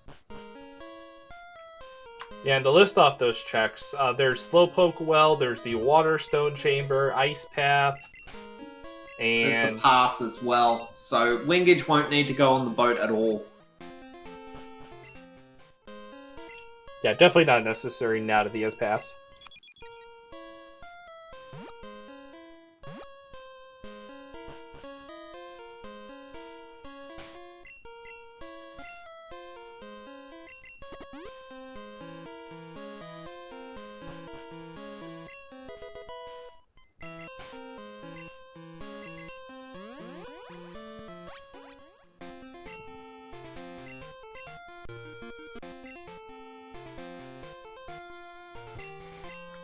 Alright, so it looks like Wing is going to exit Whirl Islands manually, and I'm assuming because he does not have the fly access point for Cianwood, so that's probably the reason why he's doing that. And with Wingidge having strength, that gives him access to every check in Cianwood, including the gym. And Surge just gives a Pokeball. So we see the Secret Potion check is a Metal Coat. And because Wingidge has Surf, they can now do all of Chuck's gym.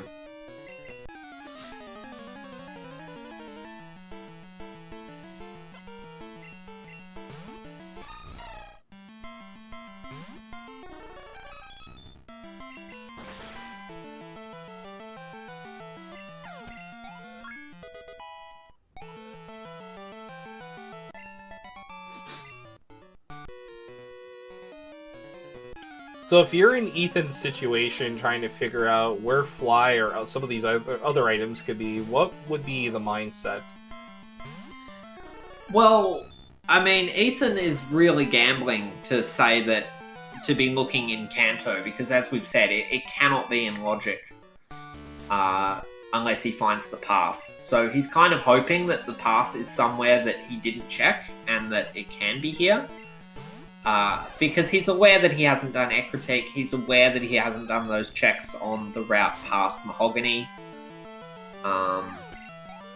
And he's probably well aware that there was something on one of those that he hasn't found, but he's trying to make the best of the situation now. And if he does happen to find Fly somewhere, then it will enable him to get around a lot more quickly, but we know that that isn't going to happen. Yeah, one thing as well is that if Ethan decides to go back to Johto, which definitely looks like right now is the play ongoing, definitely your best shot is to check and see if there's a check that potentially your opponent did not do. In this case, it would be Radio Tower. So there is potential that some items could be there that maybe wingidge does not decide to check, which you never know. It could have something, it could not have something, but we'll see what happens. Yes, this is true. Because the pass was in Whirl Islands, Fly could have been in Kanto in logic, but we know that it was in Whirl Islands too, so... Ethan was this close to being safe in coming here, as we see a Parasect with Earthquake. And wingidge getting the truck fight underway.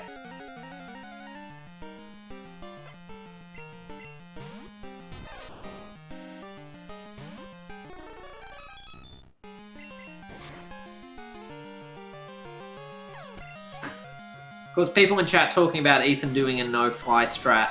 The really important thing with doing no-fly is that you do every check when you're in an area. So skipping everything in Ecritique is not really consistent with a no-fly strategy. So we do see a very interesting strategy here from Ethan as he decides to go to Rock Tunnel here. Now, this makes sense as he finds the Silver Wing. Silver Wing, so Ethan could have the possibility of potentially main switching to a level 60.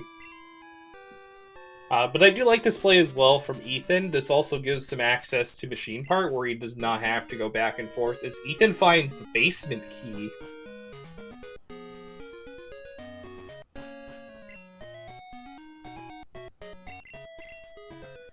Okay, wingidge is going to take the boat. He has the pass and the clear bell for Ethan as well, so... Rock Tunnel absolutely stacked. Yeah, wingidge choosing to take the boat instead of the pass to get to Kanto just for that additional check along the way. I think it's a good play.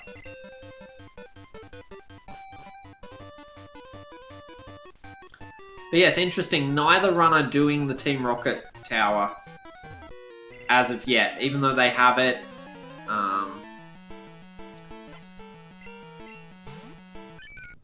And they have everything they need to do Claire's Gym and Dragon's Den as well. So it's quite a few items.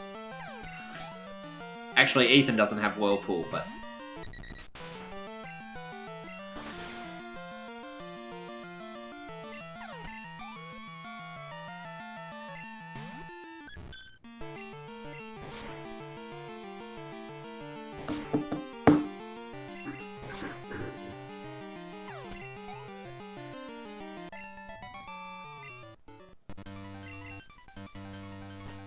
Another example of movement you don't like to do without Fly, having to head back from the power plant. He's going to go through the cave again.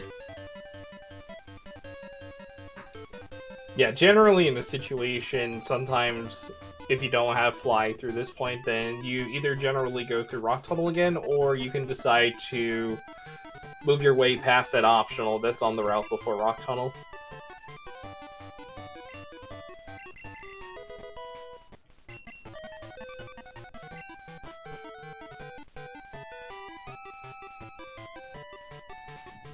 So Wing is going to be getting off the SS Aqua here and will be proceeding to start his rendezvous through Kanto.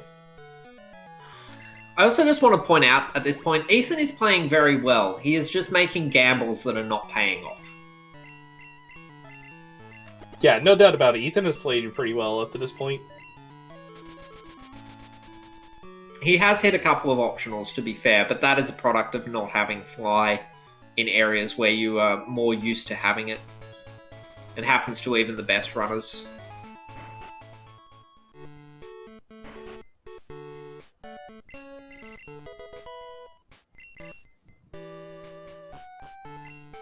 And yeah, neither runner with any part of cut yet, so not able to do the additional checks down below Lavender.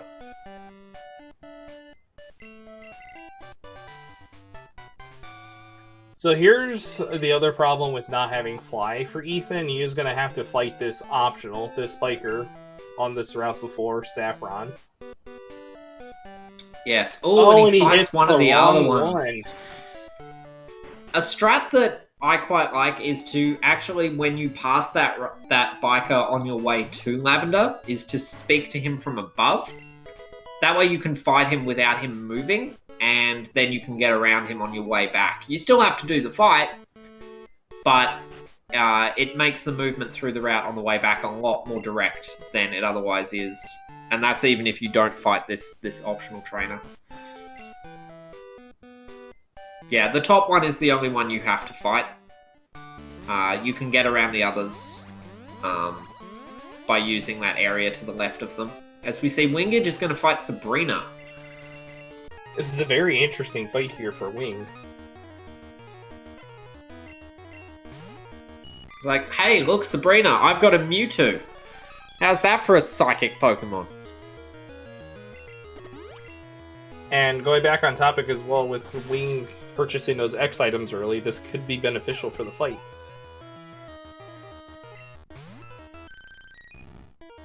Yes, you definitely want to have X items when you're fighting Sabrina if you're 12 levels lower than her Pokemon. Ow, that is a Because he gets Shadow paralyzed by the Vaporeon. And it has Shadow Ball. So Vaporeon are real... Oh no, there was a Vaporeon in the last race that caused people some problems. But yeah, Vaporeon in general, an annoying Pokemon. Unreasonably bulky. Yeah, and it was pretty unfortunate as well because Mewtwo got Stun Spored, and it got Stun Spored again.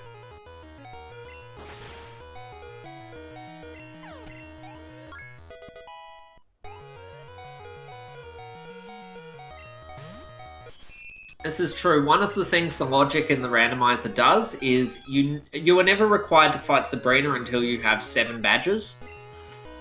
And this prevents you from being forced to fight Sabrina when you're too low leveled.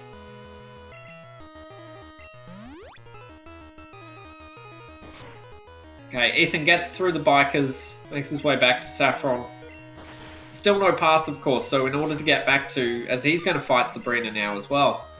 In order to get back to Johto, he's going to need to take the SS Anne a second time.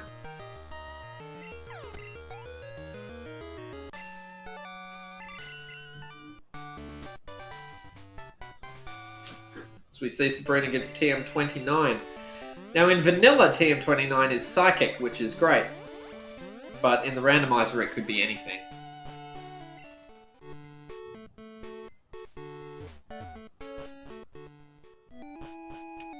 We also see Ethan setting up on Sabrina. Oh, and that is a crit. Was that a crit Shadow Ball? No, Goldeen crit the Mewtwo. Very unfortunate there for Ethan.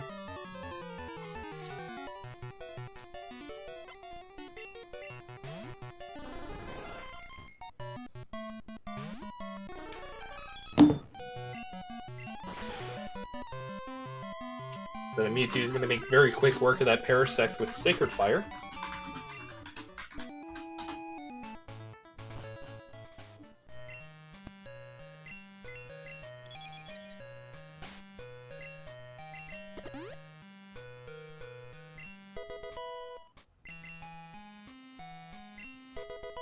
As wingidge now picks up the Silver Wing. Makes his way through here. And of course, when he gets to the power plant, he'll be able to fly away afterwards. Yeah, that's the beauty of having Fly going into the power plant. And basement key for wingidge. Yeah, Fly is the gift that keeps on giving. And the clear bell.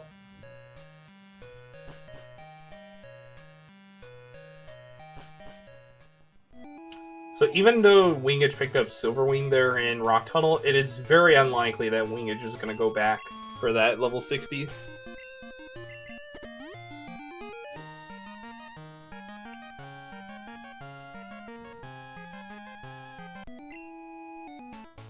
Ethan now doing the Bye a Go-Go cutscene.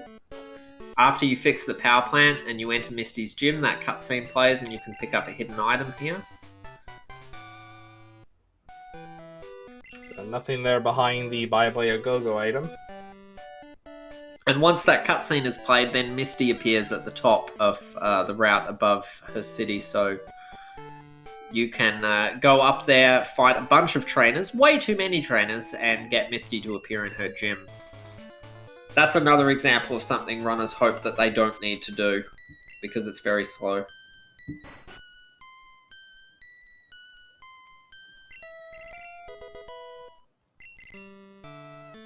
Nothing there behind the expansion card check.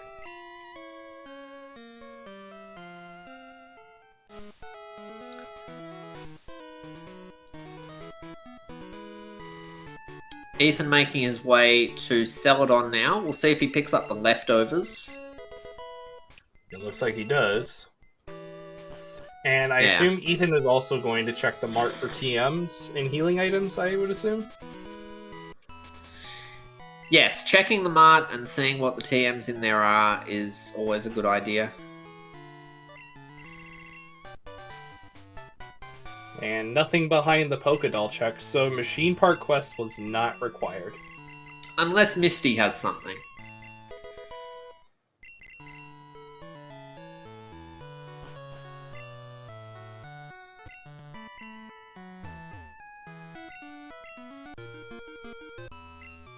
And we see Wingidge going to fight Surge. We know that Surge just gives you a Pokeball. Ooh, and there's a TM that may freeze the foe. And it is going to be Ice Beam. Ice Beam! So you're saying there is a Surf, Thunder Punch, Ice Beam Mewtwo that you're running? That is huge. He also taught Explosion to the Mewtwo. The white strats are pretty good here for Ethan. Oh yes, this is a way to get back to Kanto if he's avoided... back to Johto if he's avoided any of the Pokemon Centers here. He can deposit all of his other Pokemon and then go and stand in a field and command his Mewtwo to blow itself up.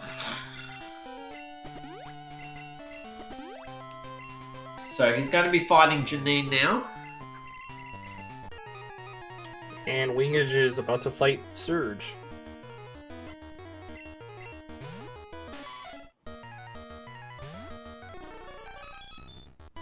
Yes, if you white out, you lose half of your money, so you do want to spend it all if you're going to do that. Yeah, one thing that somebody in chat brought up is that with the Death Ward strap, it looks like Ethan is going to be warping back to Vermilion because of the boat strats.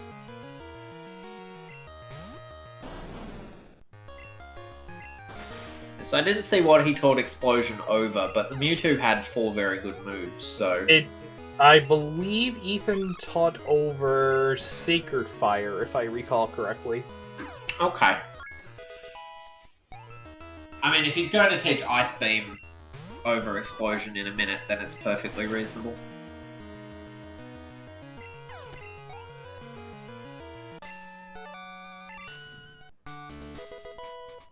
Surge only giving a Pokeball. We knew that. Wingidge, Ethan already fought Surge, so we knew that. Oh yeah, that that's was right. Yeah, Ethan was there first. That's correct. Wingidge now going to be doing Ice Path. Finishing up the Ice Path checks that he hasn't already gotten now that he has Strength. Yeah, with Wingidge having Strength, he's going to have access to Blackthorn and all the checks on Route 45.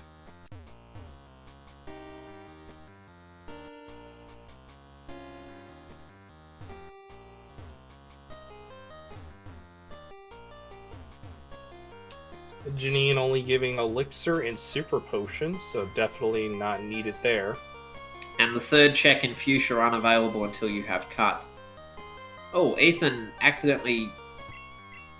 Ethan is going to do resetting... a death warp, I assume. Oh, death warp. Okay, just death warping on each other. That makes sense.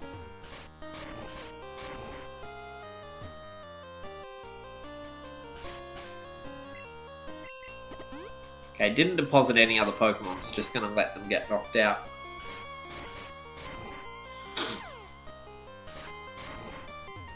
Yeah, it should be no issue oh, no. here. Wingidge doesn't do a save scum strat because they've already checked that other item. You don't need Rock Smash to get that item, but you get it a little faster if you have Rock Smash.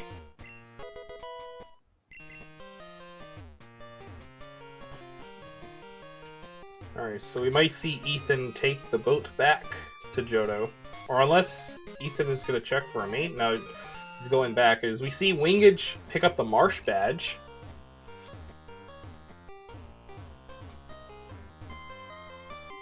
So Marsh badge for Wingidge.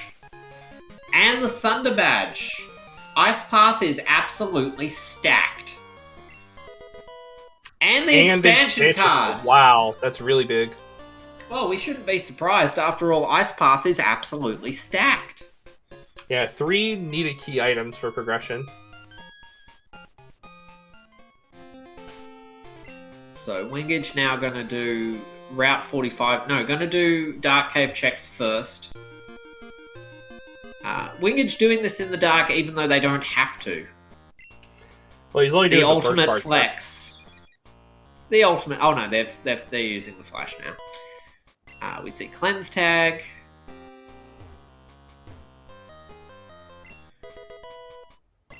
Black glasses. French vanilla black glasses. Wait a minute, why has black glasses in Dark Cave?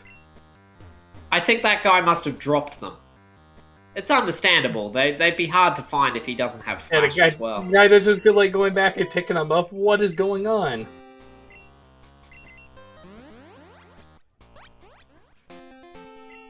Ethan now heading to Ecruteak. He is doing Burnt Tower, so he may do Kimono Girls finally.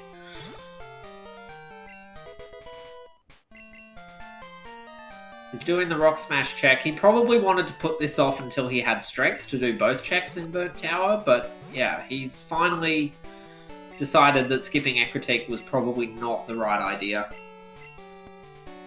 I will say, in spite of everything that has happened, Ethan, again, has played very well up to this point. Yes. It's just that Kimono Girls check really punished him. It is the nature of the randomizers that just skipping the wrong thing can completely derail a run, no matter how good you are. And the choice to skip Kimono Girls is something that even the very best runners may choose to make. You know, it's not a sign of naivety or inexperience or anything. It's just a gamble, and it didn't pay off.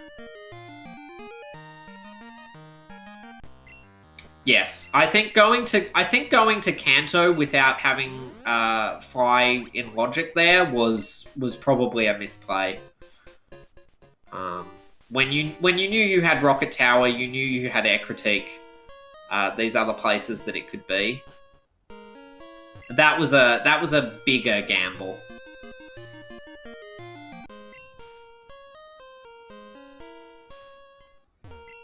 But also, you're in a tournament. You want to beat your opponent, you sometimes have to make those mean plays.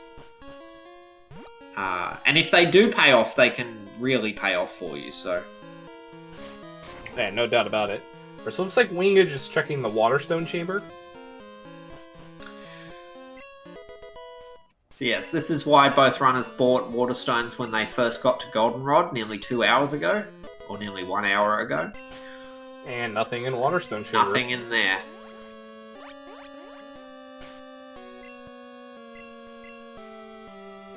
Runners will often try to do Tin Tower first, so you can do both those chambers in one go. But if you have to do them in 2 goes, it's still not the worst thing. Yeah, definitely. Alright, so Wingidge is finally opting to do Radio Tower. Now, given the circumstance that both runners have Basement Key, it's definitely right to do radio tower and then do basement afterwards. So we'll see what Wing decides to do here right after he clears radio tower. And Ethan is not fighting the Kimono Girls. They're now heading down towards looks like the Miracle Seed check. So yeah, Ethan just did the Rock Smash check in Burn Tower. They didn't fight the rival or do anything else. Oh, he's also doing the Flash Chamber. He never did this. I don't think there was anything in here. Yeah, Flash Chamber there definitely is a smart move, considering that you're right there on Route 32.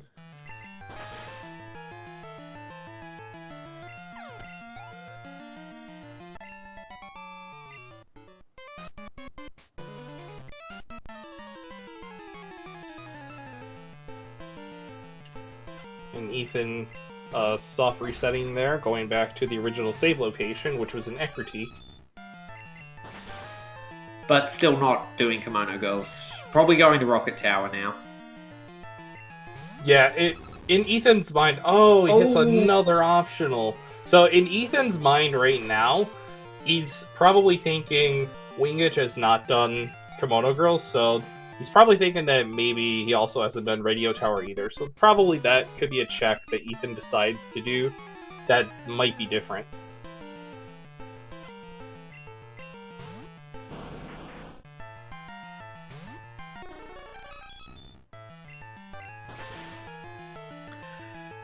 And that can be a thing when you're in a race and you've made a play by like skipping Kimono Girls. You can feel like you have to commit to it, even if it doesn't seem to be working out for you. Because if he goes back to Kimono Girls and fights them and they have nothing as well, then he just can feel like he's falling even further behind. So you never quite know what you should or shouldn't do. And another thing also with that is, with Ethan, again, clearing Radio Tower, he still does not have strength, so he's not going to be able to access Blackthorn right afterwards.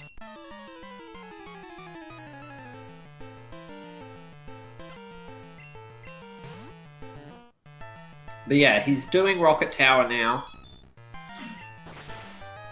Wingidge, meanwhile, just 5 items away from go mode. Just 3 more badges. But still no sign of cut. It's possible that cut is not required. Like, we could see Hive Badge be the final go item. Yeah, it is very well possible. It did happen in a tournament earlier this season, so we'll see what happens. And that would, of course, be a good thing because it would allow the runners to skip all of the cut lock checks. Which involves Erica, a check on Nugget Bridge, a check outside Fuchsia, the checks behind the Lake of Rage. Of course, the runners will need to use Waterfall to get up to West Johto. Which both of them do have, but the only difference is that, again, Wingidge has expansion card, whereas Ethan doesn't have a single piece of the Pokegear, excuse me. The Wingidge, if he does find Pokegear and radio card very soon, it is very possible that Wingidge could nail down those extra checks with Victory Road and everything else, basically.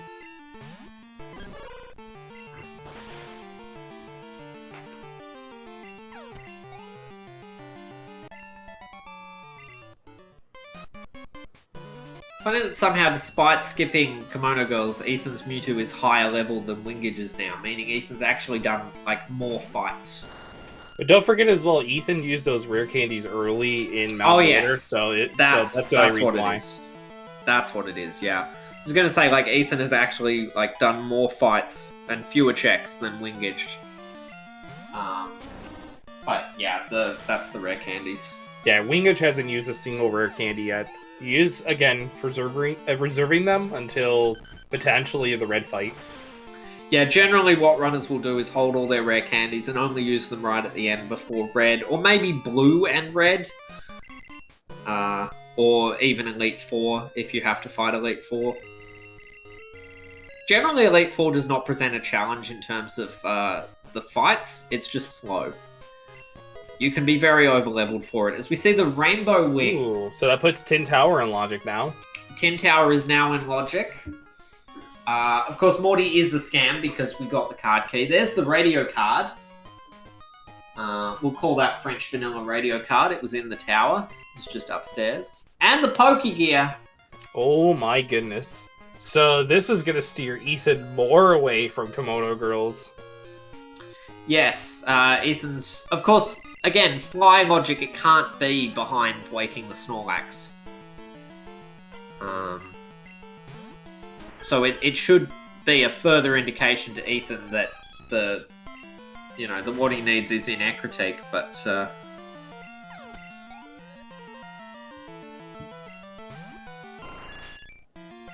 he might just be hoping that it's just locked behind pass.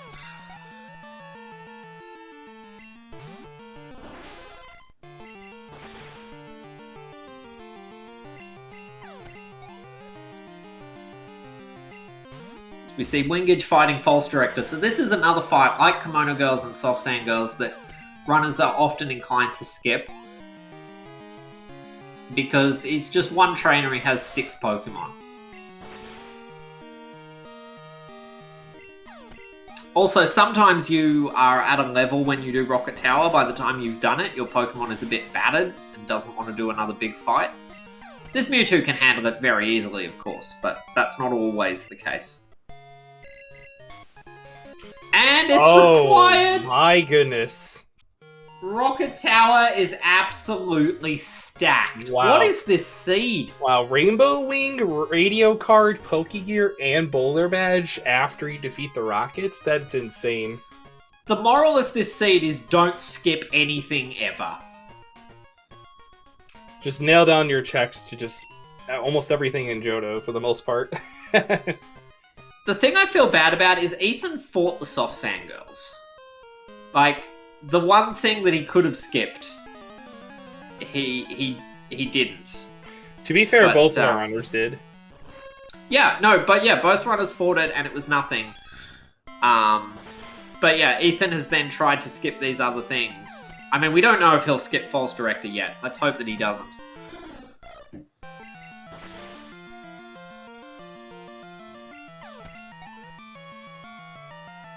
As he picks up the Rainbow Wing. Yeah, he's looking for Fly. He should definitely fight False Director. There's the radio card. And the Pokegear. Okay, good. He's going to False Director, so... That's at least one thing for Ethan that he doesn't miss out on. Yeah, at least this is a pretty good check for Ethan. This will at least help him out in regards to where potentially his progression item could be.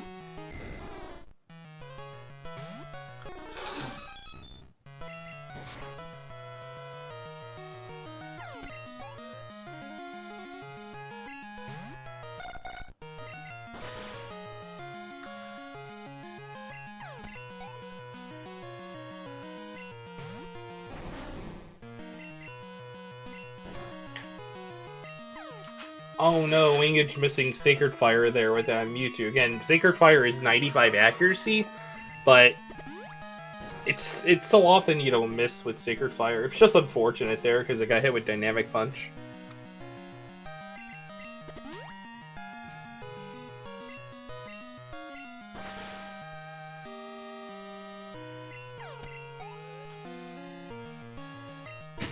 I think the tube on the back of Mewtwo's neck just makes it look like a ceramic mug. Just want to pick it up. And there's the Boulder Badge for Ethan. So now Ethan will be praying that Wingidge skipped False Director. Unfortunately, Wingidge didn't. If Wingidge had, that would have been a very interesting twist in this race. And it just goes to show, like, even though Wingidge has a massive advantage, obviously, that advantage can evaporate if you happen to make a bad play at some point. Oh yeah, no doubt about it. And Wingidge doesn't look like they're going to skip anything like that. They've been very, very thorough. But, you know, random things can happen, and you can miss a check and end up losing a load of time very easily.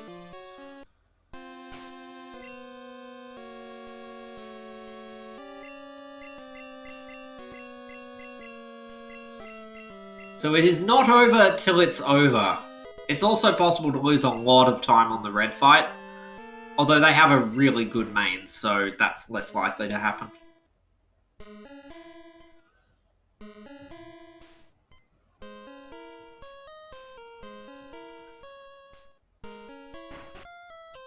Alright, so we're about to see what checks are here in the basement. Yes, we didn't talk about the puzzle in the previous room in the basement, so I'll just say this. The puzzle sucks. I don't recall where the clear bell was. I think it was in Rock Tunnel? I believe it was in Rock Tunnel, yes. Yeah, both runners have found it in any case. Alright, so one more item check for wingage here. And basement was not required.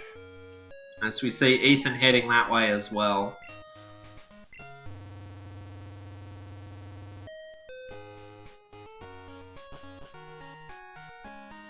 So, where will wingage go next? Will they perhaps do Claire's gym? Yeah, you have so many checks that are open now thanks to Clearbell and Rainbow Wing, so... Oh, it'll be Tin Tower for sure. Yeah, it's either going to be Tin Tower or Wingage is going to check the Snorlax now that he has all 3 pieces of the Pokegear. That's true, but it only gives you a couple of checks without having cut. Well, even then, after waking up the Snorlax, if he decides to go east of Newbark and make his way up towards Victory Road, he has the option to do that. Yep, he is going to go wake the Snorlax. He's flying to Vermilion. Now, the only saving grace behind this is that Wingage is only going to have 2 checks past the Snorlax. Yes, but he can do reverse Kanto. And that is a Growlithe for the Snorlax. So, of course, if he wanted to main switch to this, he could go and buy a Firestone in Goldenrod and evolve it immediately. And Arcanine's not bad, but the Mewtwo is good enough to be sticking with. Oh yeah, without question.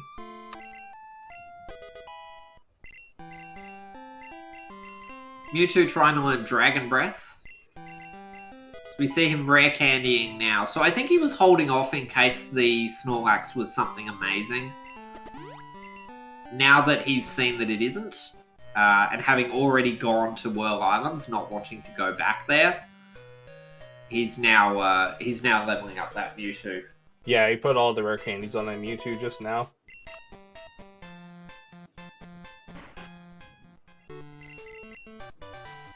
Alright, so nothing past... These 2 checks are nothing. Will we see him do Victory Road next, or will we see... Oh, he goes towards the tree. Yeah, so he doesn't realize... He forgot he didn't have Cut. He didn't have Cut or Hive Badge. And yes, he is going to go and do Victory Road now. Yeah, I love this play by Wingage because not only does it give you access to Victory Road, but it also enables you to access West Kanto by way of Victory Road.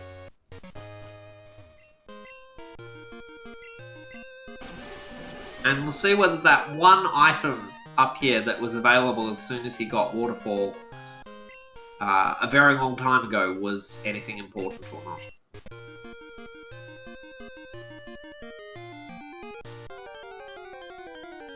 Oh, and he got As the one we see his tile Repel encounter runs out, gets that one encounter. It's a Starmie. Definitely run your buddies. That's the most important thing.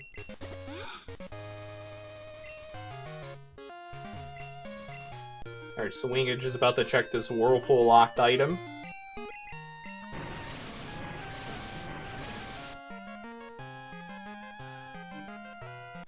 This is an item that can often have a habit of being required in instances where you go through this route before you have Whirlpool access, and then you never want to come back here because it's so out of the way to do a second time.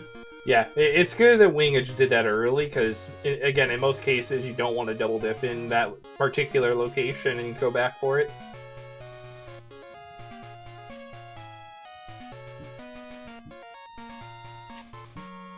So Ethan is in Anchor Take, but going to Tin Tower.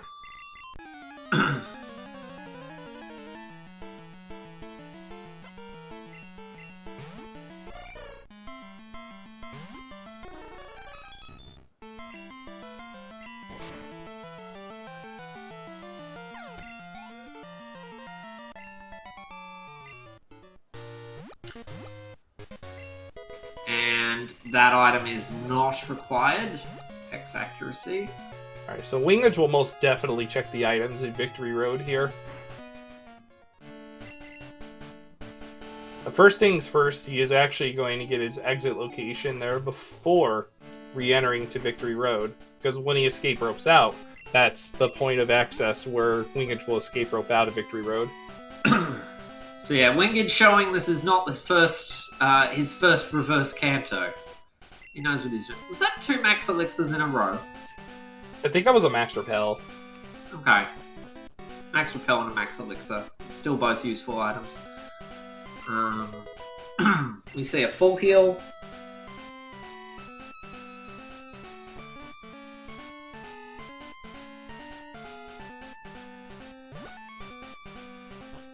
Wingage could possibly fight the rival here and set the warp point for Elite Four. I would rate it extraordinarily unlikely. Yeah, I don't think that's going to happen. But it's a choice. Because he set his access point outside of Victory Road for West Kanto.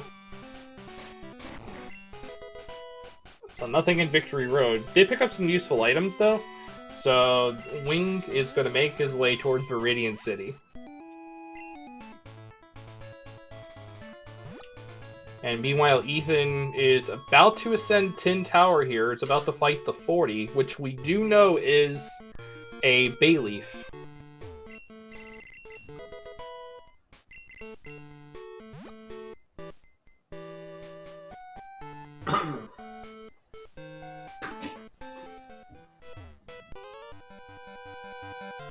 Oh, Wingage hitting an optional there.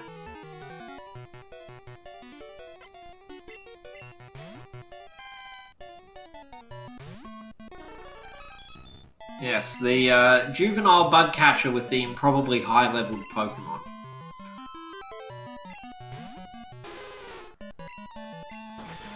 Well, let's pay attention to Ethan now as he climbs Tin Tower. We'll see whether Tin Tower is required or not.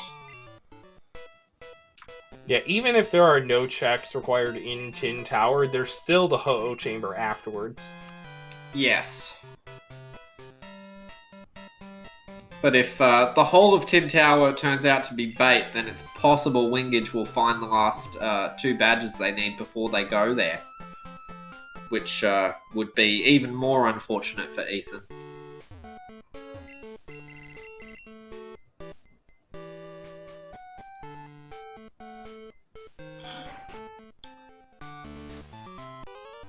So it looks like Wingage is going to opt to go fight Brock here. There's the mineral badge. So we're now 1 item away from no mode. Which is where we know how to get to go mode. So more than likely, we do know that the cut checks after Diglett's Cave are not required, because that would require both high veg and cut. Yes, that's true, actually. We also know that all cut-related items are also not required.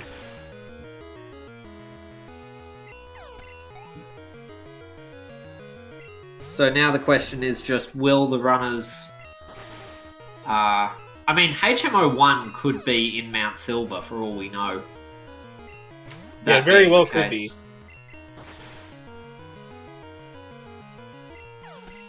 And yes, Wingage appears to be doing the Route 4 check, so this is an interesting play. Certainly has other places, like Tin Tower, more appealing.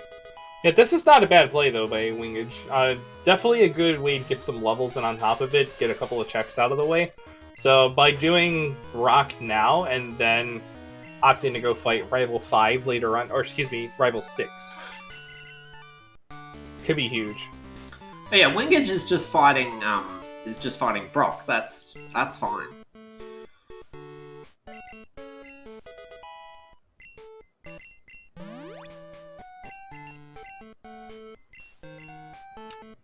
Alright, so it looks like he's opting to do Tin Tower next instead of Route 4. Well, we know Tin Tower is required, so this is an eminently good play. The question is, will we see the Hive Badge in here as well? Definitely a good question. Or Now, will it be in the hidden chamber?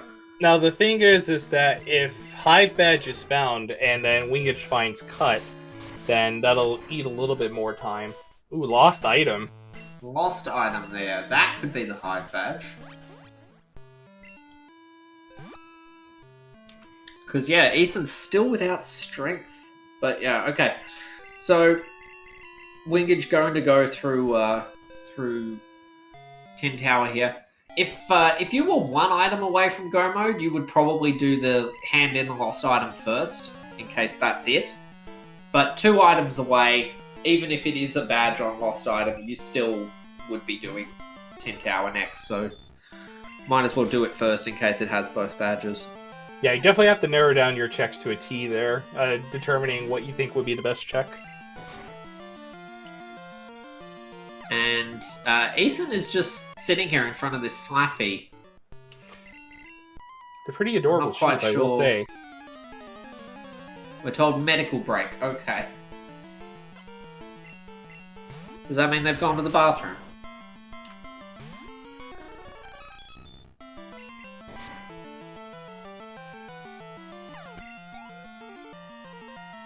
Right, so we see Wing having no issues with any of the elders here.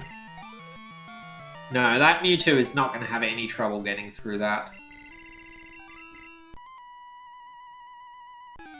Alright, Ethan's back.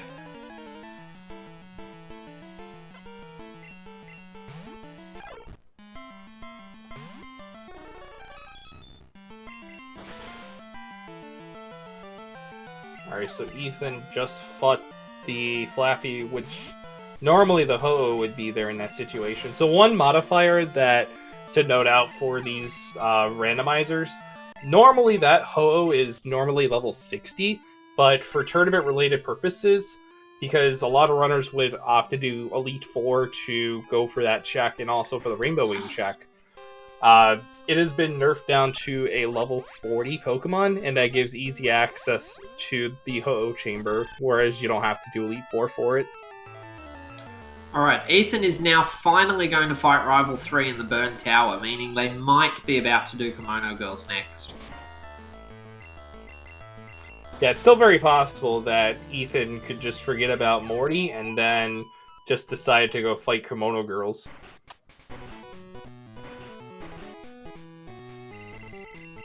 Also, the Rival is invisible for Ethan because he's fought the Rivals so out of order. The game gets very confused. Yeah, Ethan fought Rival 4 already in the basement. Some people get confused when they get there and Rival isn't there, but he is there. The fight will still trigger as normal. It's just not visible. Yeah, no doubt about it. So wingidge ascending Tin Tower. We do know that Mineral Badge is in Tin Tower. It's going to be a matter of where the Hive Badge will be.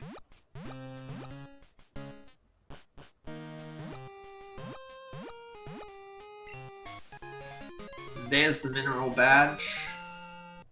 So, wingidge, 2 hours and 16 minutes, 1 item away from go mode. Yeah, that definitely.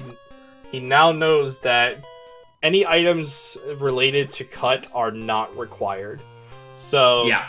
A couple of examples are the Route 32 check, where you normally pick up the Roar TM. As I mentioned, those 2 checks. Well, the 2 checks at Diglett's Cave, but the 1 check that is past Diglett's Cave requiring Cut, that's not required. Yeah. The 3 items behind the Lake of Rage. The 2 items below Lavender. The 1 item by Fuchsia. None of them are required. So that's going to save a good chunk of time there for wingidge. Definitely.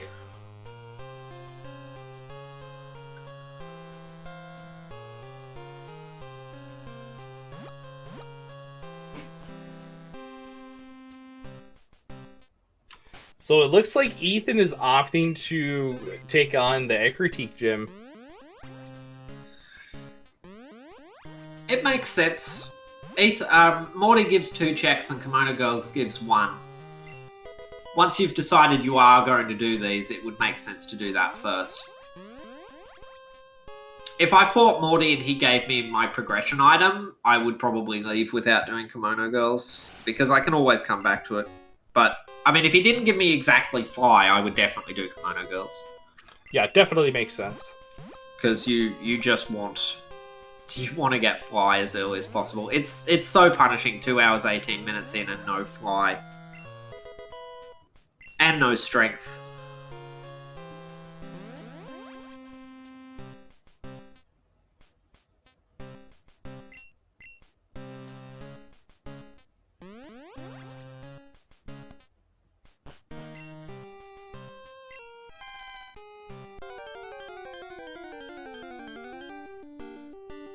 Whirl Islands would definitely be the place to go. Next. He has already done Flash Chamber. Until he has Strength, he won't have access to the Waterstone Chamber. So I would choose Whirl Islands first in the hope, correct, that we know that Strength is in there, and then you can do both those checks in one.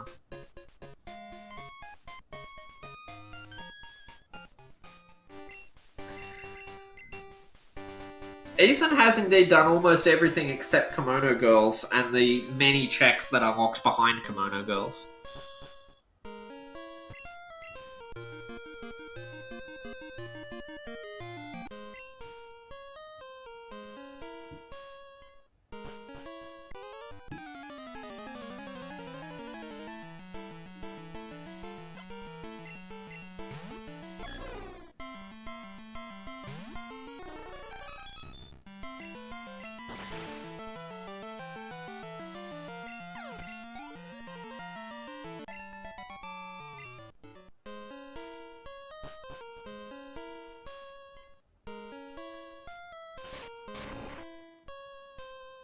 Wingidge now heading into the last hidden chamber.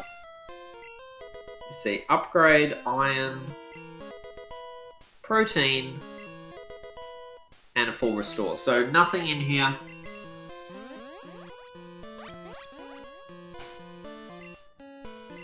Ethan finally gets the X Special and the TM16 from Morty. Full restores his paralyzed Mewtwo. So yeah, there's definitely still a lot that Wingidge can do. It looks like he's making a beeline to Blaine.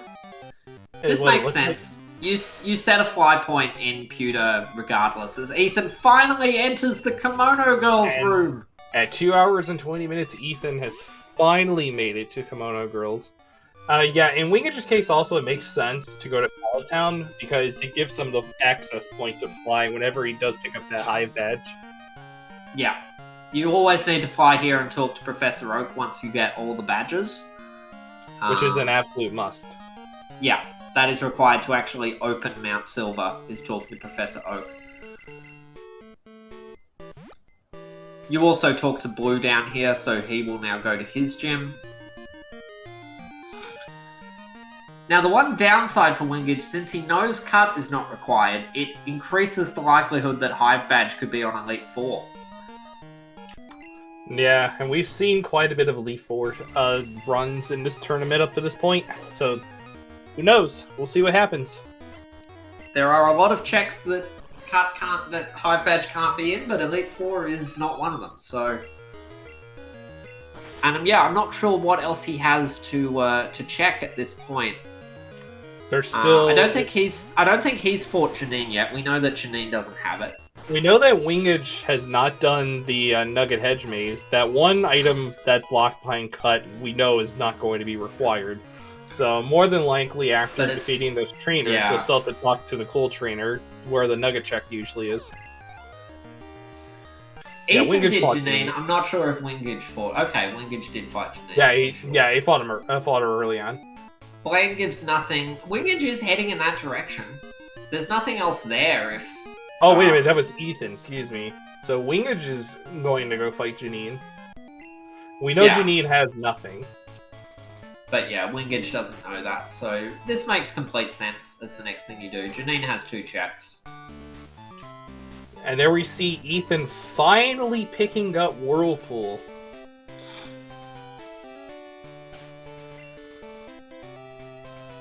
But he's not heading in the direction of Whirl Islands.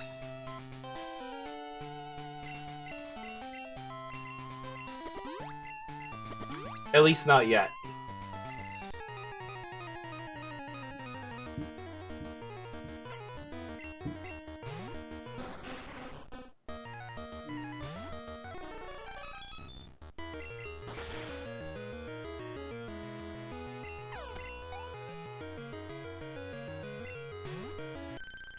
It's gonna be interesting to see what Ethan decides to do. He's biking back looks down like- the Goldenrod. Might be doing Holo Chamber. Yeah, chat's suggesting Ho-Oh Chamber. I think that has to be it.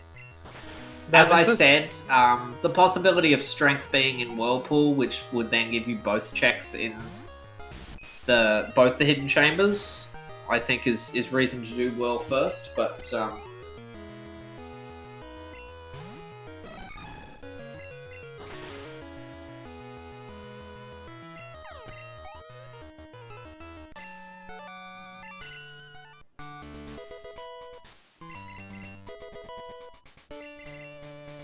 Alright, so wingidge finally has cleared Janine.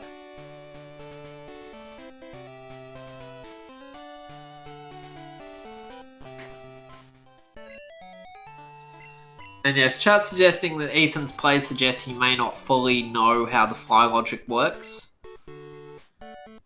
Or he may have, as he hits another optional, he may have simply lost track of what items were where.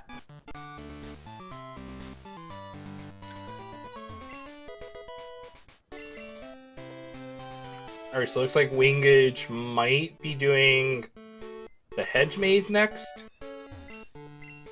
Yes, I think he put it off as long as he could, but it makes sense that it would be the next thing to do.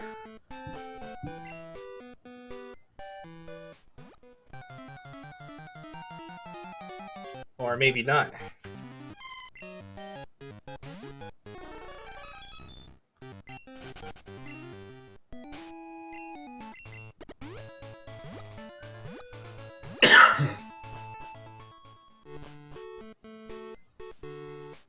Oh, it looks like wingidge is gonna go turn in the lost item. Oh yeah, this makes sense. This is actually one of the... And there it is! And there's the hive badge. So at 2 Honestly, hours... yeah. Once you're at 1 away from go mode, that should have perhaps been the first thing he checked. Oh, yeah. So at 2 hours, 25 minutes, wingidge has officially entered go mode. He's going to make one final check. I believe he's going to go grab leftovers and maybe go check the TMs in the mart.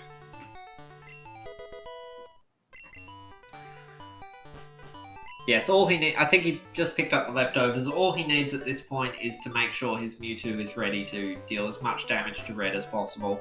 Oh yeah, make sure he's going to double check his X items. Definitely check for healing items. More importantly, again, check and see if any TMs are beneficial. And wingidge will know soon enough that there is an Ice Beam TM here in Celadon. Yep, there it is. Acquire it. And of course, wingidge has no idea that Ethan skipped Kimono Girls for so long, so wingidge may think that Ethan could be right on their tail. This has been it's been a very sort of direct seed for the most part. The It's been very progression's interesting. all been right there. Wingidge may also be hoping Ethan skipped that boulder badge on the false director. I mean, he now realizes that TM37 is indeed Ice Beam.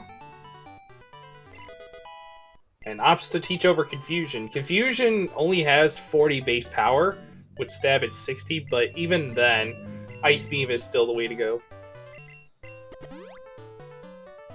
And yes, Sacred Fire has enough PP to get you through one fight, and the accuracy is not a problem because you can use an X accuracy on the red fight. A correction on Confusion, 50 base power. So it stabs 75.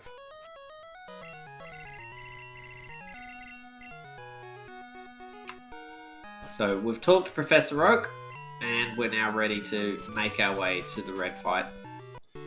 Alright, So Wing is getting ready to ascend Mount Silver. As Ethan is finally entering Whirl Islands. And I have to say, I feel very sorry for Ethan if wingidge actually marks done before Ethan picks up HMO2. Well, another thing, like I said, Ethan has done very well. It's just, again, Kimono Girls was just theoretically just a deciding factor in all of this. Yeah, it's basically that one gamble that has gone spectacularly badly, and that could absolutely happen to any runner.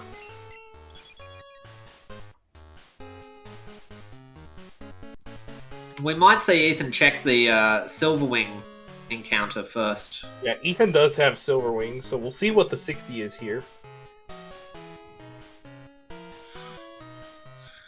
The Lediba wasn't really random. Wingidge was trying to catch a roamer.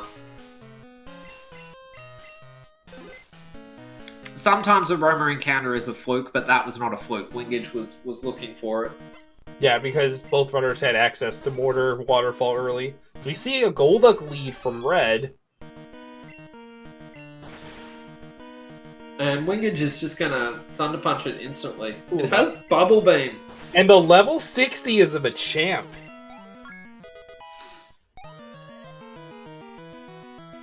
And yes, he is going to try and catch this Machamp. I'm not a fan of maining Machamp, but with the right moves, it is very strong. It's just also slow. Personally am a huge fan of Machamp. It's got extreme speed and stomp. It's not bad.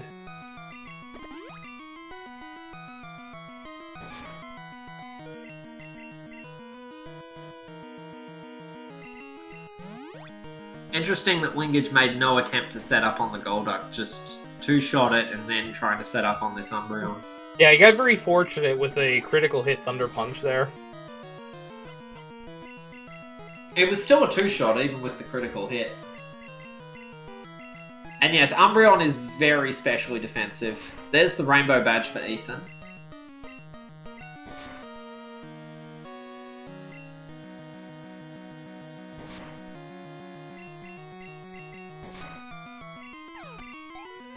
I hope I didn't miss him picking up the Thunder Badge, which I'm pretty sure is in here too.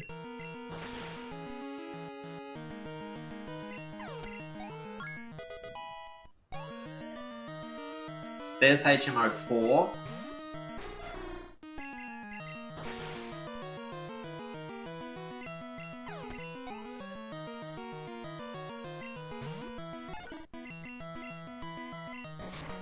But Wingidge is going to be cleaning up this race here. Just a time just over 2 hours, 30 minutes. And exceptionally well played. There's the pass. Oh yes, he did pick up Fly. We knew that was in there.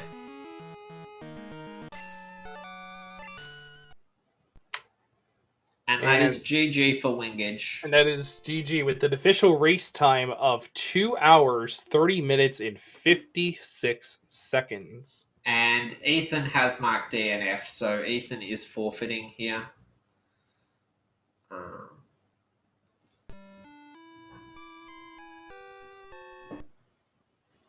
Which is understandable because obviously he only just picked up Fly. And we're going to welcome them both in. Wingidge, GG, congrats. Thank you. Thank you.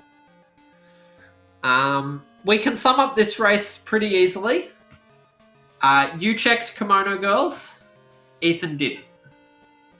I mean, Kimono Girls is always the answer.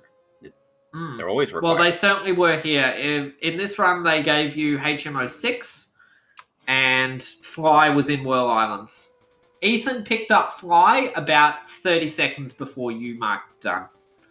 And Ethan, welcome in. Hello. GG. GG, good race. GG. And GG to both of you guys. So the big question we have to ask, Ethan, is what was your thinking throughout that as you were failing to find Fly? I hate everything. That's fair. That was just a really weird regression chain, and it's just of course it's the immediate progression to flies on kimono girls, and then you also have strength there, so it's like there's not much I can do. So, we wondered how familiar you are with the fly logic in the randomizer. Well, I knew it had to end up being in Whirl Islands after that, but I wasn't exactly sure how Tin Tower worked with it. But like, I might as well do it before doing Morty just to see what I get. So, are you aware that fly cannot be behind the SS Anne? I thought if you had the squirt bottle, it was available. Well, no. Basically, the logic will never force you to take the SS Anne to get fly. So you might have found it in Kanto, because the pass was in Whirl Islands. So if it hadn't been in Whirl Islands, but the pass was there, that puts Kanto in logic. But yeah, the point at which you went to Kanto without having fly was the point we knew you were in trouble. Yeah. Because it couldn't have been there and in logic at that point. And yeah, that was really the only difference in this race was you skipped Kimono Girl, so you didn't find HMO6, and that meant that you never had fly and you never had strength. The other interesting thing about this ROM is that cut was just not required at all. Nope. I have no idea where cut is, and I've done a good chunk of checks. Yeah, I'm willing to bet that. Yeah, It I'm willing could to be a bet that very it's in strong- Mount Silver. Yeah, I'm thinking it's also in Mount Silver as well, based on what we were looking at. It could be in that Steel Wing TM check on Route 28, which is before Mount Silver, or it could just be in Mount Silver straight up. Actually, no, it can't be in the Steel Wing because that's behind cut. That house is behind cut. Oh yeah, that's right. Yeah, that is absolutely correct. My mistake. I don't know if the logic can put, like, if the logic knows that cut isn't required for anything else, can it stick HMO1 behind cut? Yeah, it can put it out of the way, and you'll never see it. Yeah. Just like the elusive surf. Surf can be behind surf if you never need surf, but there's so many things behind surf that'll never happen. Yeah.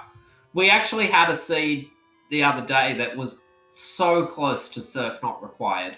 Oh yeah, for sure. Like we got an astoundingly far way into the run without surf being required, and then the runners got surf, and then every single surf check was garbage.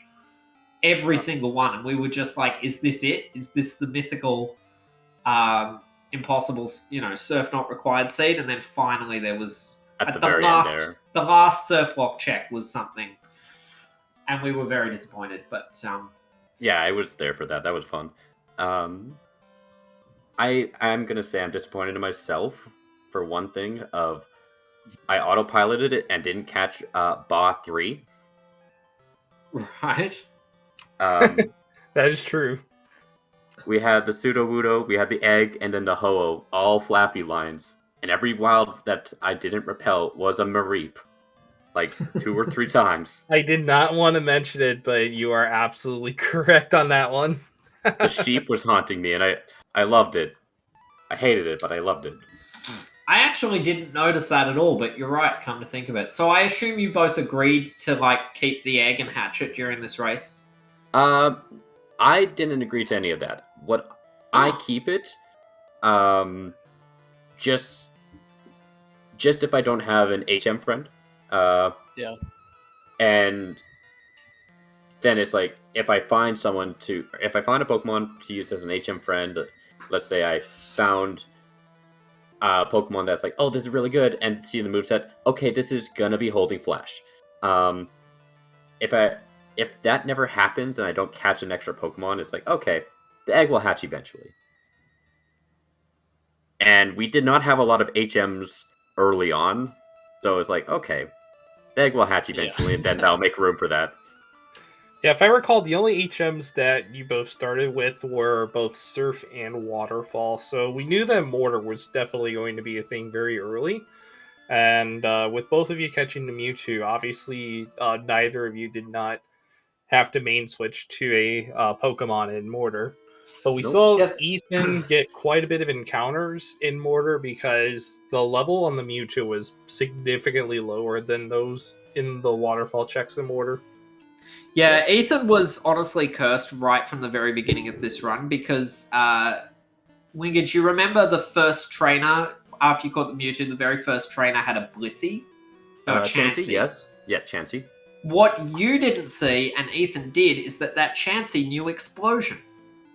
Oh. Oh, no. So, so Ethan's Mewtwo got exploded and didn't get any XP from that fight.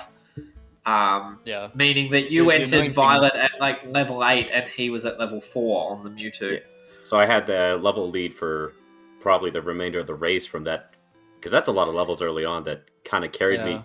That I got to rush Falconer's Gym before even doing the tower, and Yes, we noticed that. It was funny at the beginning, through the first hour or so of the race, your routing was almost identical. Like you both did Soft Sand Girls, and you both did that full backtrack through Tojo Falls, which was required, but you were doing all the checks along the way there.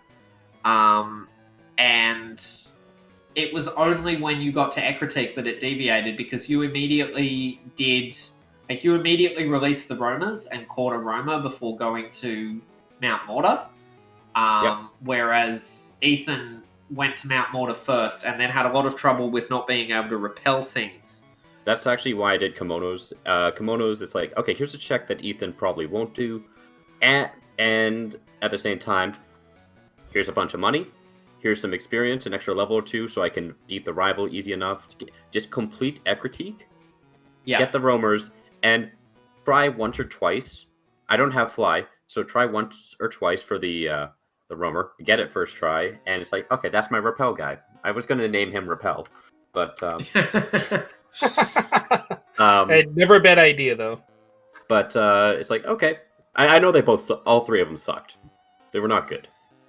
Yeah, it was Bayleaf, Ledian, and Leddyburr, and we don't know what else. It was Togetic, Lediba, and Bayleaf. Oh, Togetic. I thought it was Togepi, but yeah, I'm like, okay, I'm not going to use any of these. So I went to the spot where I can get both options, potentially, and it's like, okay, give me something. Okay, cool, I got it. You're going to be here for Repel and HMs. That is your job. And that probably saved me a lot of time there. Yes, it did. That decision to do that first just propagated out in so many beneficial ways for you. It was almost a flawless mortar until it's like, oh, Repel wore off. 1 step. Okay, here's a wild encounter. 2 steps more. Here's an egg. Oh yes, can we look at the stats and see who had the better Mewtwo? Oh, not me. Not me at all. My attack is probably really bad. I have 11 HP. That's my saving grace, but it's like 1 attack, 4 defense, 9 speed, and 3 special.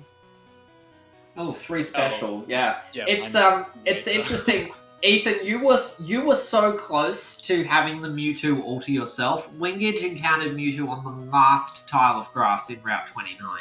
That was intentional. I didn't know about Mewtwo. I was actually going for the Gengar. It's like, alright, I got an Ultra Ball. I know I saw Dodrio I love running. There's a Gengar on this route. I'm like, okay. And there's 2, maybe 3 or 4 potential Pokemon for... Okay, so you were actually hunting in that route. That's why I stayed in the grass for that extra 5 grass tiles. That was the only good route for Mons anyway, so... It worked out, and now I have banned the Mewtwo. The other interesting thing in this race was Boulder Badge on False Director. Yeah, that was... it's like, oh, this is a lucky tower, and let's keep the luck going. Come on, False Director, I don't want to come back.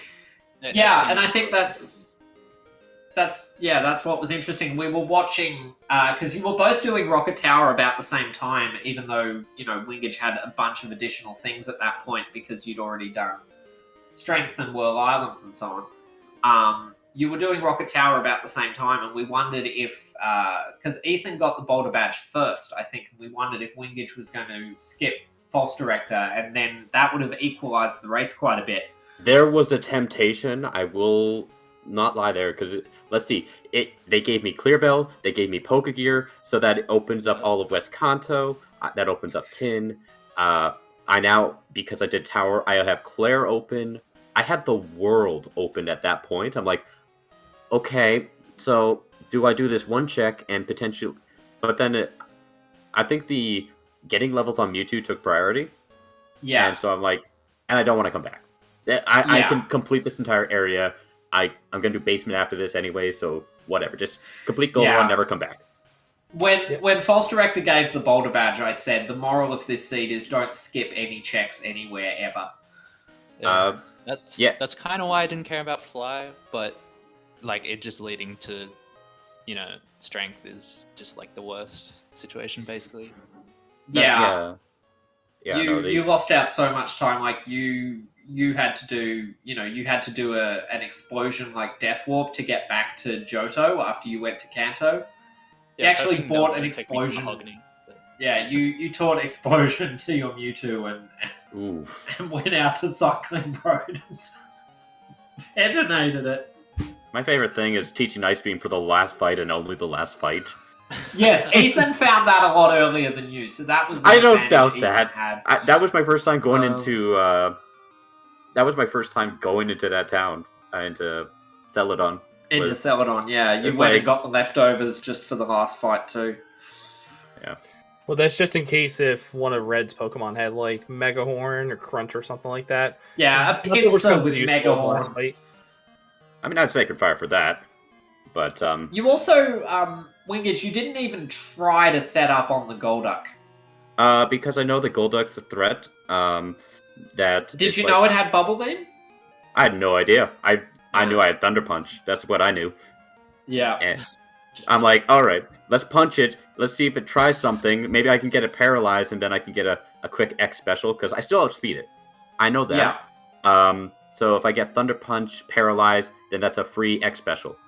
Yeah. Golduck's not the best, but it's a threat when you're 30 levels below it. Yeah. And so that was going for paralyze or crit chance. And then we'll try something. We'll try it on setting up a little bit on the next one. Yeah. And the next one definitely required setup because it was an Umbreon. Yeah, but at the same time, Umbreon can't do as nearly as much damage as a Golduck. Yeah, Umbreon's physical stats are not that great. Physical or its special attack stats are not the best, so it was obvious to set up on the Umbreon afterwards. If it had had a Stab Dark move. The Stab Dark move would even then Umbreon is very defensive. It's level 77 though. With special attack of 60. So even at stab, it's stab super effective. It's not the greatest at 60. It's slow, and I can deal with it in my mind. With it's still a Mewtwo. Yeah. Yeah. True. How did you feel when the last check was on the lost item?